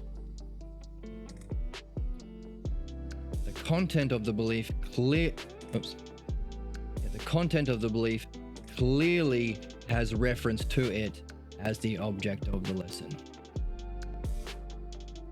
So while they're trying to shut you down, they might not be saying, hey, get out of that open state of mind. I'm threatened by it because I have a sickness. They won't say that. But the content will clearly, you are a this or a that. This is wrong. I'm standing up for my beliefs. The content will be an opposition to that open state of mind. Is that weird? Now, recognizing this and recognizing that this is a human condition that we are here to free ourselves from, it adds more stakes to what we're doing. Do you want to be this kind of jerk when people in their highest states of mind, able to function in the best kind of ways, able to be open and exploring and free to discover the true nature of the self and reach their self goals? Do you want to be the kind of jerk that comes in and shits all over that? I hope not. In which case, you better do this work, because this is how we act. Also, we referenced the Plato earlier today. We referenced Phaedo earlier today. And it's the Phaedo is reference to how do we get rid of this, purify ourselves from these sick beliefs that are in opposition to the Logos, so that we can escape the chains of our problems in this life, but escape the prison of being reincarnated back here over and over again. Why would that be a prison? Well, isn't it interesting that the better we do, the more likely human beings are going to be triggered in the worst possible way? Wouldn't it be nice to be in a different dimension where people didn't function in this way, that were supportive and encouraging of open states of mind? Where all of the experts didn't become experts by silencing the Logos of others, by keeping others down, by saying there's no such thing as the Logos, being or self? Gatekeeping in all the various ways. Wouldn't it be nice to be with a different set of better men who've completed their work here, daemons and gods who can be fellow adventurers and travelers and guides on an even greater quest? That's a quote from Socrates. That's where he said he was going. I've done my work here, this work. And so I'm going to meet with better men who've completed their work here, and also daemons, and also gods who are going to be fellow travelers on a new journey, a better journey, but also guides.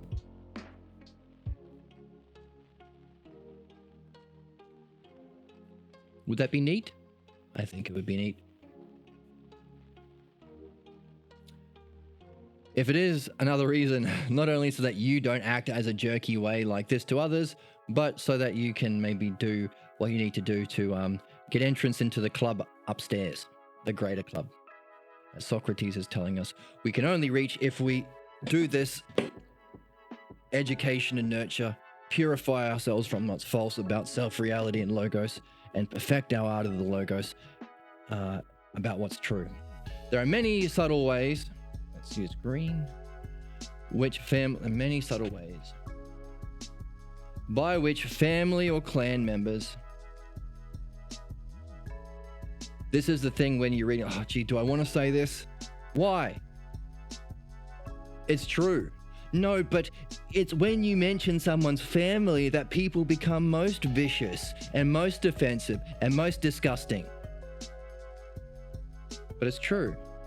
Yeah, but can we pretend it's friends and not family? I've watched Fast and Furious. So many movies, not just the Fast and the Furious, say family above everything. Every single mafia movie.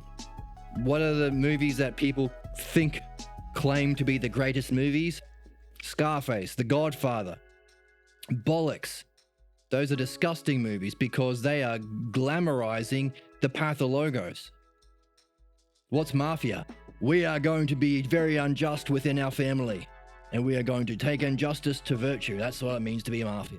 Oh, but it was filmed so beautifully. Who cares? Or put a turd on a plate and say, oh, but it was garnished so beautifully. There was parsley. Who cares? Why glorify the Pathologos? And of course, people are going to be most defensive when you talk about their family and clan members.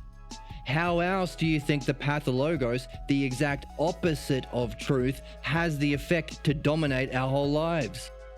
If you weren't fiercely loyal to it, so loyal that it doesn't matter that it's not true. It doesn't matter that it causes all your problems. It doesn't matter. It's not only not true, it's the exact opposite of the truth, but it's still going to control your life. Literally, you have to be blindly and fiercely loyal to it in such a disgusting way that doesn't matter if it's true, doesn't matter if it harms you, doesn't matter if it ends human civilization, doesn't matter if it's the exact opposite of what's true. I'm family above all. Dom Terraria from Fast and Furious says, "You're family." And he gave that guy a Corona, that guy who drove his car really fast, and he was very handsome. And Dom in Fast and Furious has big muscles, and he beat up The Rock. So therefore, he was right. Family is the most important. Your family. But not just that, most movies. And we would say, of course. Do you think filmmakers are the one group of people? We talked about people with PhDs and philosophers and so-called philosophers and yelling experts and fast-talking experts and angry experts and sigma male experts and religious experts. All of these people who claim to be authorities, all of them are clearly doing the same thing, shutting down the logos so that they can pass off their false pathologos beliefs as if it's true. You think filmmakers are going to be the one profession who isn't in that group, who have done philosophical midwifery and read the Balboa translation of Plato? Of course not. So of course films are going to be glorifying this. But it's important we tell the truth.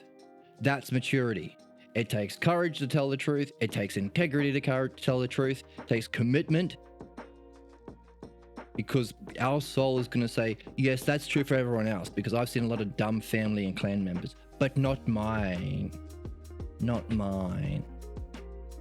And we will find ways of trying to save our family and clan.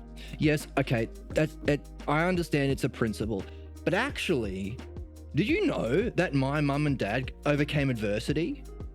So actually, they were doing really, really well, better than everyone else. So I think that actually my family and clan members might be the one exception to this rule. I have seen it 1,000 times. Which means what? It's probably a principle. And that means if we have any integrity, we have to recognize when we do it. What's that called? Trying to save the pathologos or the counterattack. So there are many subtle ways in which family or clan members, but not mine, only everybody else's, communicate. They have accepted this primitive. So how do they do it? They communicate, I'm on board, right? What does a mafia do? You have to kill someone or something, I don't know. Join a gang to show some sort of communication that you have accepted this primitive social contract. Primitive, it's not evolved. We have to overcome this. By the way, that's the insult being a dog. Now you might say, hey, dogs are amazing. Dogs are the best animals. They are brilliant. Yes, they are. But dog as an insult used to humans means to be blindly loyal in spite of truth, benefit, goodness, reason. Because as wonderful and amazing dogs are, they don't have the ability to judge who they should be loyal to because they don't have the logos. Except for a couple like Bunny, the talking dog, and there are some others who are slowly learning how to speak and reflect on themselves. At the moment, animals can't do it. They're just blindly loyal to whoever. So back in the World War II days, they called the Nazis dogs. Very fiercely loyal to Hitler. How can that be a virtue? So very primitive. We need to overcome this. In this acceptance, they participate and become members of the family. of the clan or tradition. They have inherited the family curse, we might say, if we were being poetic. One of us, USA, USA. It is only with the acceptance of this contract. What do they call it in the mafia? You're a made man. That the dramas of acceptance or rejection, reward or punishment can be played out.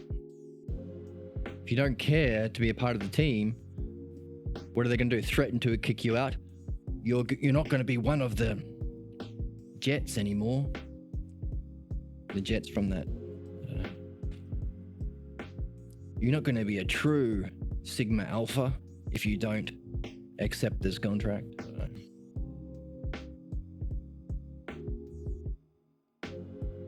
So again, like all of these, at the time of recording, late stage capitalism, there's a huge market for grifters. I mean,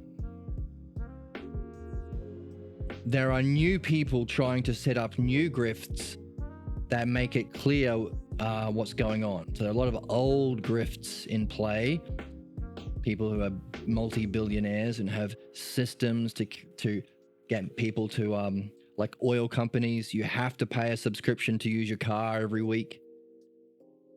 Why don't we have electric cars? Didn't they get made like 200 years ago or 150 years ago? Yep. It's a scam.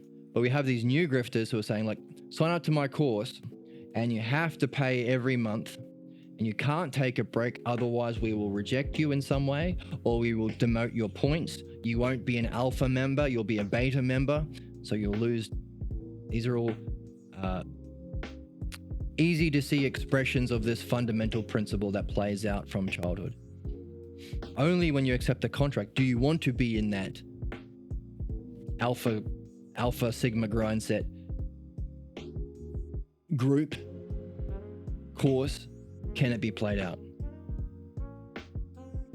Only when you've accepted the contract can the rewards and punishment and the acceptance and rejection be played out.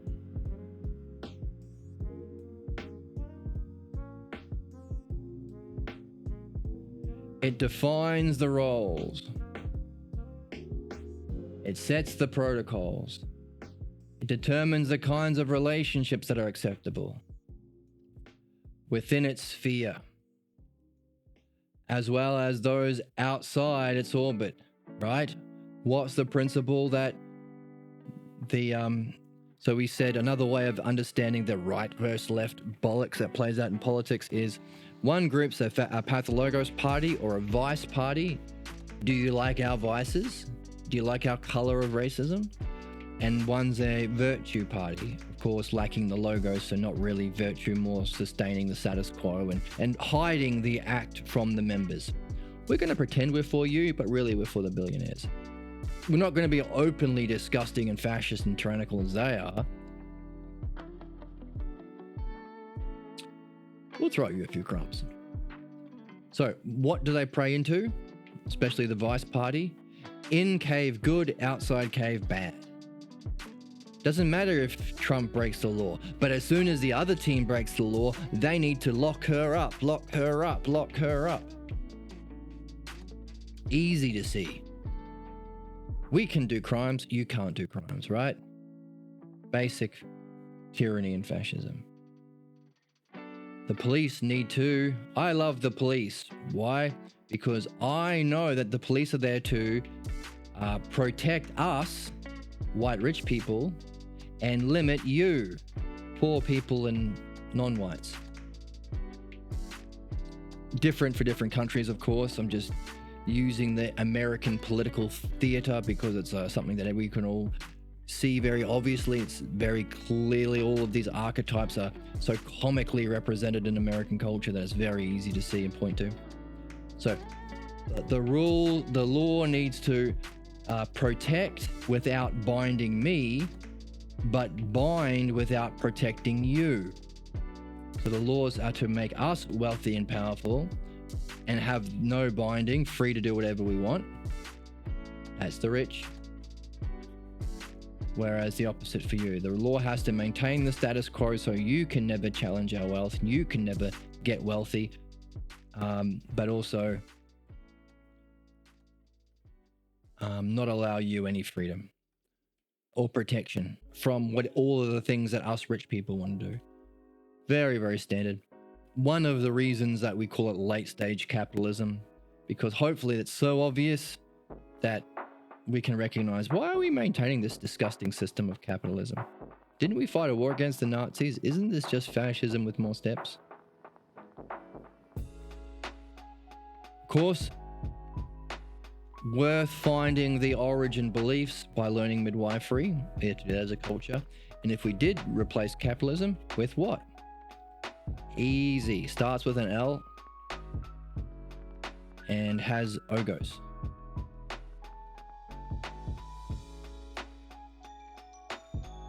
Okay, if you accept the contract, you can define the roles, you have the protocols, this is what's good and bad, this is what's allowed, this is what's unacceptable, but also the kinds of relationships you can have.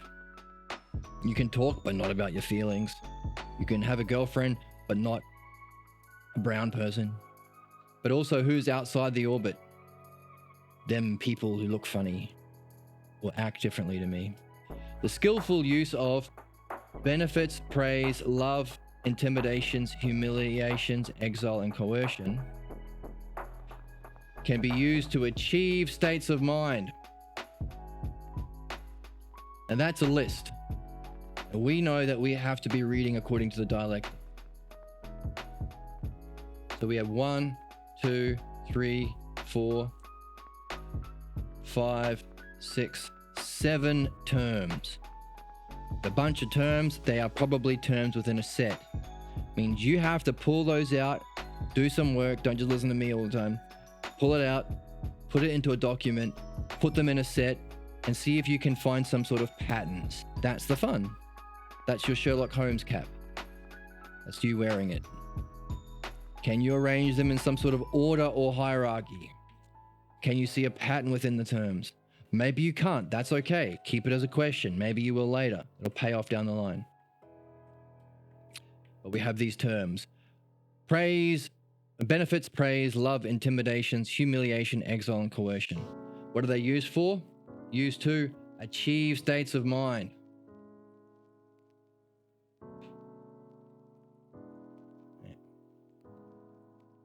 Achieve states of mind. What kind of states of mind? Those that are acceptable to a particular group.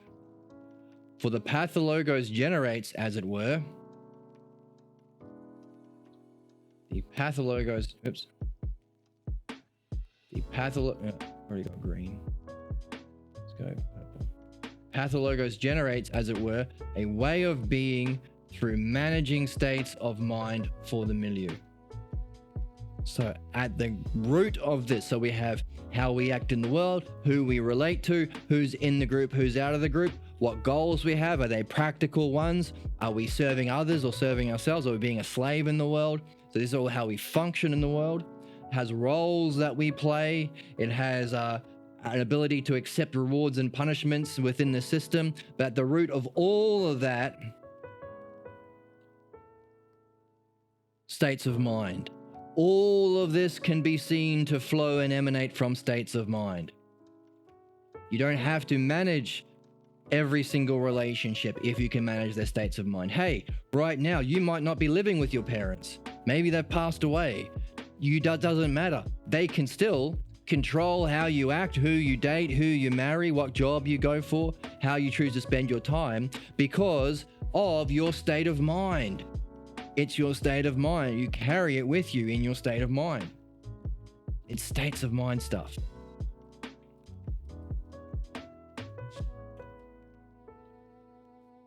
So this, for the pathologos generates, as it were, a way of being that has all those aspects we've been learning about through managing states of mind for the milieu. Milieu is the environment you're in. Producing an emotional climate within which the drama of the pathologos can be played out. So there's a lot of setting up the steps of the milieu. We treat people this way. I yell at mum sometimes. I don't treat sister as well as I treat brother. I go to church on Sunday. I complain about this race of people. All of these, I don't like it when you seek your own goals. I make fun of you when you write poetry. All of these things is setting an emotional climate or the milieu, the outside puzzle pieces of your family and clan, and also greater society and religion, time and history. So within the house, they're setting the emotional climate or the milieu so that the drama of the Pathologos can be played out within there, which is the drama that allows you to find that puzzle piece, find this puzzle piece that makes sense of the whole thing, the unsuspected false belief about yourself and reality that makes sense of that milieu where all the drama is playing out. So they're going to create the drama. So they're going to create the drama.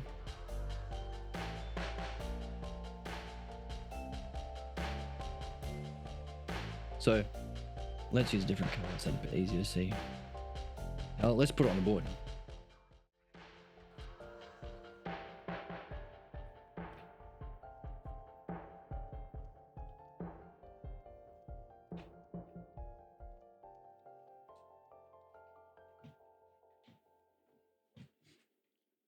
So we have this milieu here. How do you spell milieu? I always struggle with this word. M-I-L-I-E-U. Strange. You have the yeah. We have the milieu.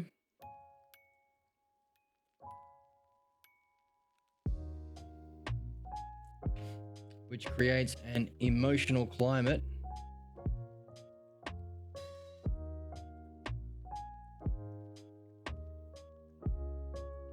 And then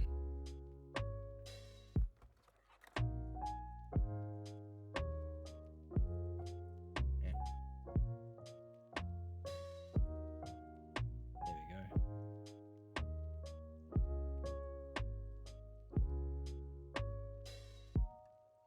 Then they impose the drama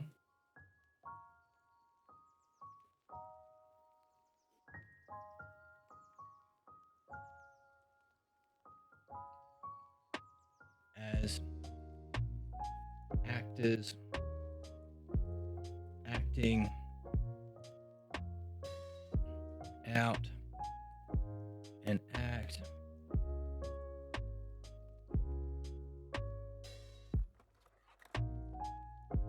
so that you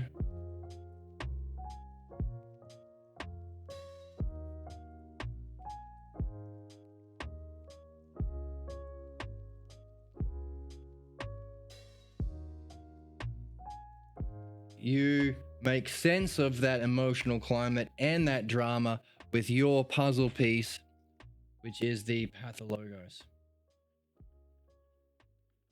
Pathologos, belief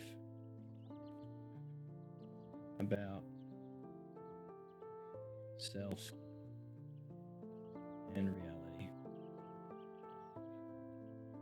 Run out of spoils.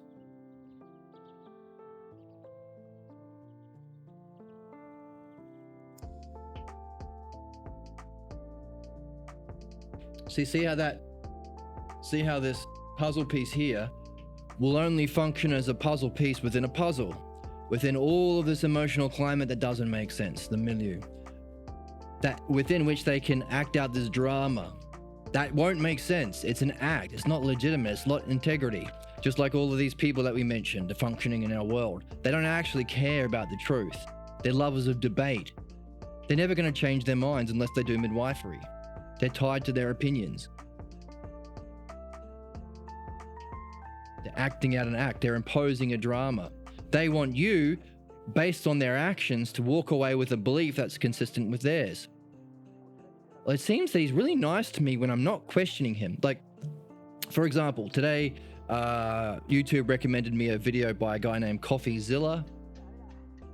And he does like journalism about grifters and things. He was interviewing he has so many of these people starting a cryptocurrency grift. I think it was some Reddit cryptocurrency guy, and the guy was very transparently playing out the Pathologos. Whenever CoffeeZilla was accepting the beliefs without challenging the fact that this guy was pretending, scamming people to buy his cryptocurrency so they could leading people to believe that which is bad is good for them so he could take his money. And as soon as whenever he was going along with it, he was really nice to him. As soon as he asked any questions challenging the drama, calling him out for the lying and playing out an act, he was mean to him. He would call him, oh, you're ignorant, or you're contentious, or you're mean. He was absolutely none of those things, but he would throw all these disgusting emotional attacks at him to create a climate so he can be blindly obedient.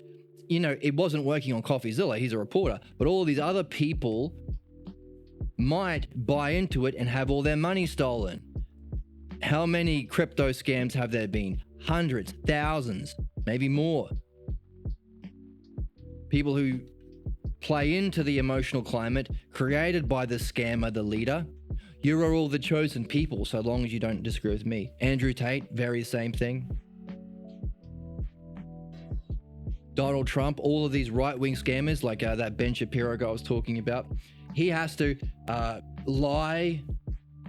He knows he's lying because of the emotional climate created by Trump. He doesn't want his Trump's right-wing supporters attacking him. There's an emotional climate that Ben Shapiro and all these other fascists have to, toadies, they're the mouthpieces for the fascists, have to play into based on the emotional climate set up. Anyway, so whenever he was challenging him, he was emotionally abusive because he wants to create this, hey, if you blindly obey me, I'm setting the emotional climate. And talking about that Alex Connor guy, there's at time of recording, there's a video going around of him interviewing some Christian guy. And of course, the Christian guy doesn't have reason and evidence on his side, of course, so he's nothing legitimizing his personal prejudices that he uses religion to justify. So he kept trying to take over, if you've seen the video, the Christian guy kept trying to take over the leadership of the conversation. He wouldn't just answer questions. He wanted to stand up and walk around and create a scene, create an emotional climate, just like a preacher on stage.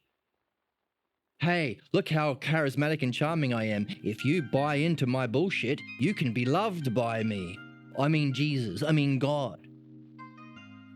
But really me, because I'm the mouthpiece here.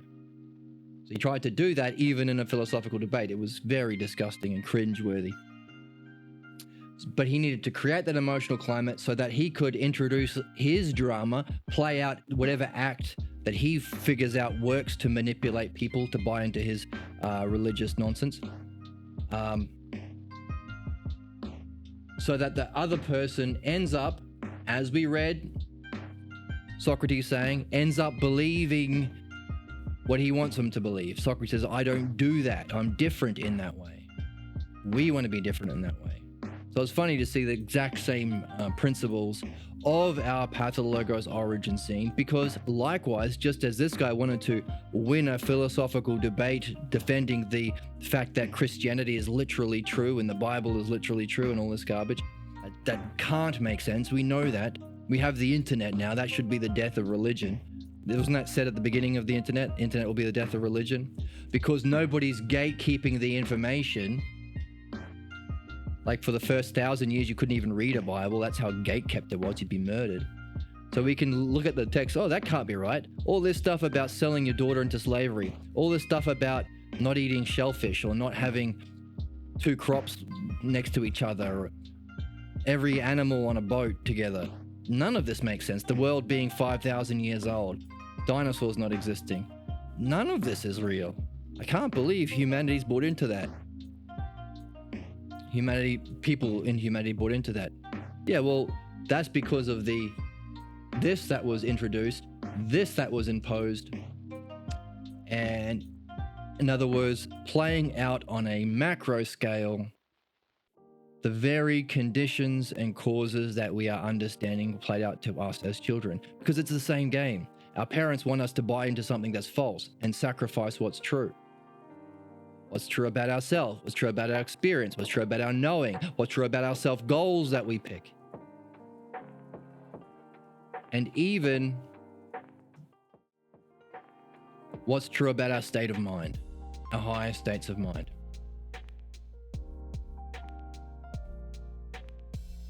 So how do you get someone to accept what's false? Well, first of all, it helps when they're very, very young and they haven't understood how to use the logos very well. As we saw, also it helps if you have the image of authority. So that guy in that Alex Connor debate with the Christian guy tried to pace around the stage to present the image of authority so he could pass off false beliefs as true. Grift, lie. Dependent relationship. So parents have an image of authority when we're too young to know better. And literally, we're babies, we can't live on our own. Dependent relationship. Hey, you have to accept what I say to get into heaven. You need me to get into heaven, to be allowed to go to the Sunday picnic. Or whatever it is that Trump offers those right-wing scammers. Lackeys, toadies. Too young to know better? That allows us to sacrifice what we know, pick up a false belief with enormous consequences. Also, lying. You have to conceal that you're acting out an act. That guy pacing around the stage, nervously actually, had to pretend he was being legitimate when he knew he was lying, he was pretending, he was acting out an act. He might not know why he was doing it, but he knew he was doing it. As with our parents, they know they're pretending, they don't know why because they haven't read the book. And you have to accept it as real. These are all the conditions for accepting this belief. But now also we're adding to this an understanding of the emotional climate and milieu to impose a drama. And we can also say, and here there's also a need for accepting a primitive social contract. Accepting a primitive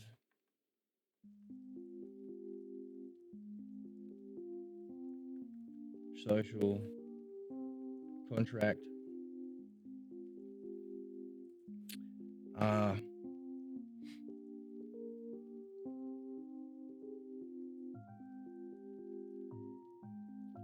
We had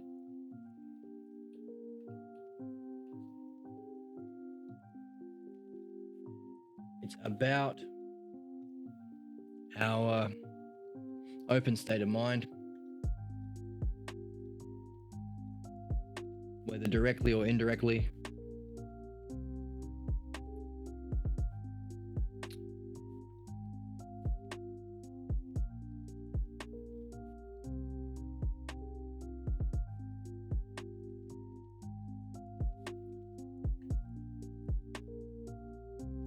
The Pathologos is, what is it? Incompatible with one's development.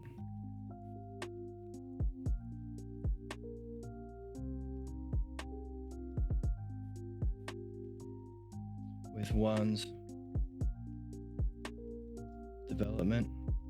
So maybe we can hypothesize development, that there is a direct connection between how open our state of mind is and how well we can develop, or how successfully we can develop.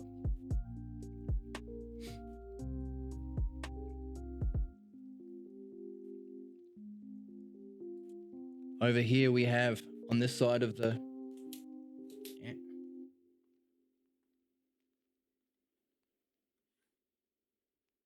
on this side we have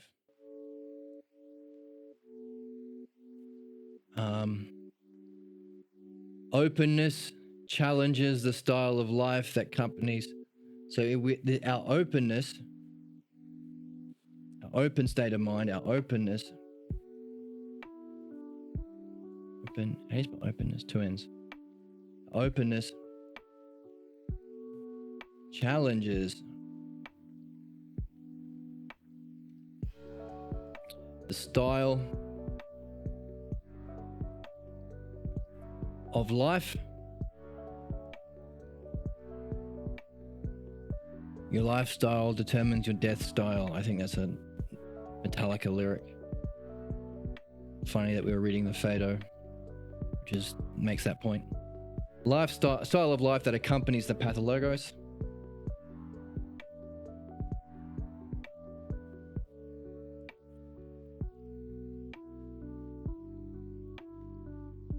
The Pathologos.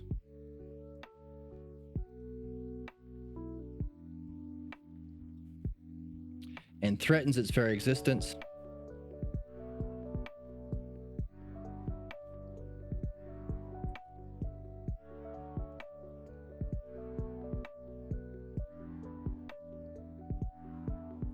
So each of those, your job is to fill in the opposite. So one over here and one over here. Giving you some puzzles to play. It's a fun video game. But the best. And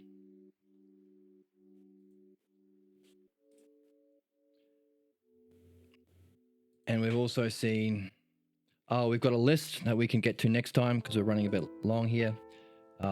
The skillful use of benefits, praise, love, intimidations, humiliation, exile, and coercion. That's what's used. We've also got protocols, rewards, and punishments, all happening when we accept this primitive social contract. So we'll get into that next time. We'll move this down here because, oops.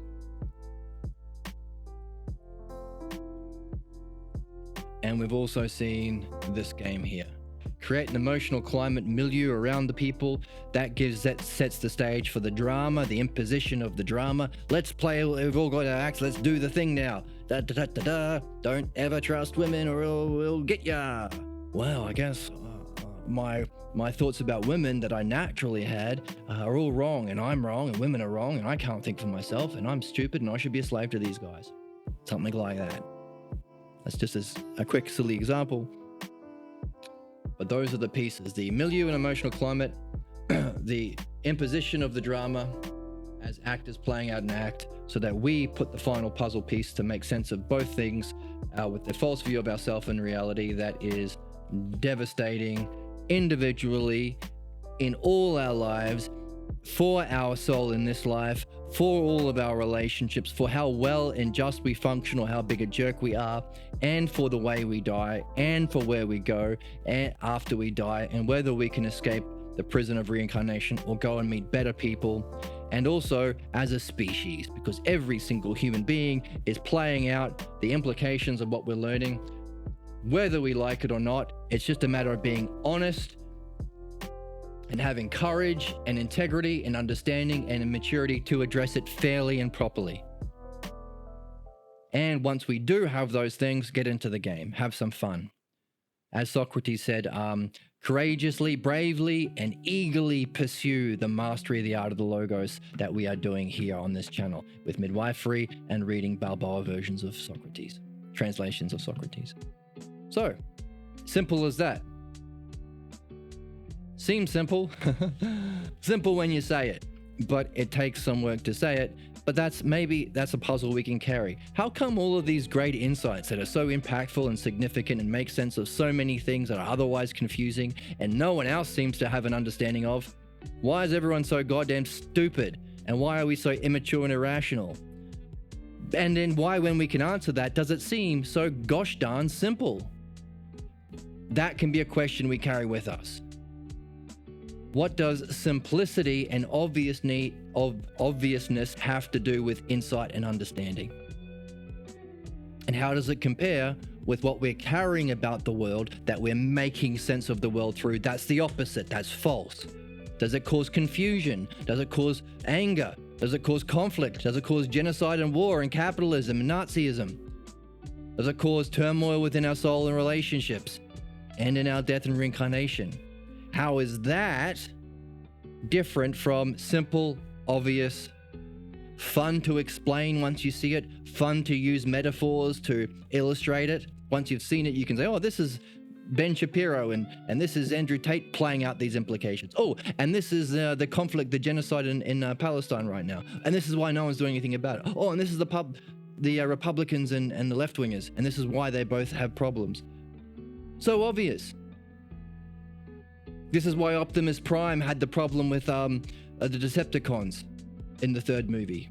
This is why Dom Toretto in the Fast and the Furious movies always say, oh, it's about family. Oh, it's a family. Have a Corona and talk about family and drive real fast. It's fun once you see it simply and clearly and obviously to use what's true expressed through other mediums. That's metaphor. That's the principle that's allowing us to have these questions. One is you could move horizontally, metaphor. What we're learning about what's the pathologos over here. If this moves. What we're learning about the pathologos over here, we can shave. Well, if this is a shadow or distortion of the truth, what can we learn about what it means in the truth? Or metaphor can go vertically. The logos playing out on the highest with midwifery and philosophy. How does it play out in music or film or the griftosphere, grifters, and so on and so on. So it's fun. It's fun to tell the truth using our highest vision and understanding in a meaningful way that can help us lead to ousia and phronesis. The very things you can't do if you have that sickness of the soul that Socrates calls anti-logos and philonikos, lovers of fighting, contention, and debate. So, simple, obvious, clear, fun. And our question is, well, what's that got to do with truth? Let's take that question with us as we keep going. Thank you so much for joining us. I hope you had fun. I hope you are brave and eager to continue on this quest. And if you are, I hope to see you next time. Bye. Bye.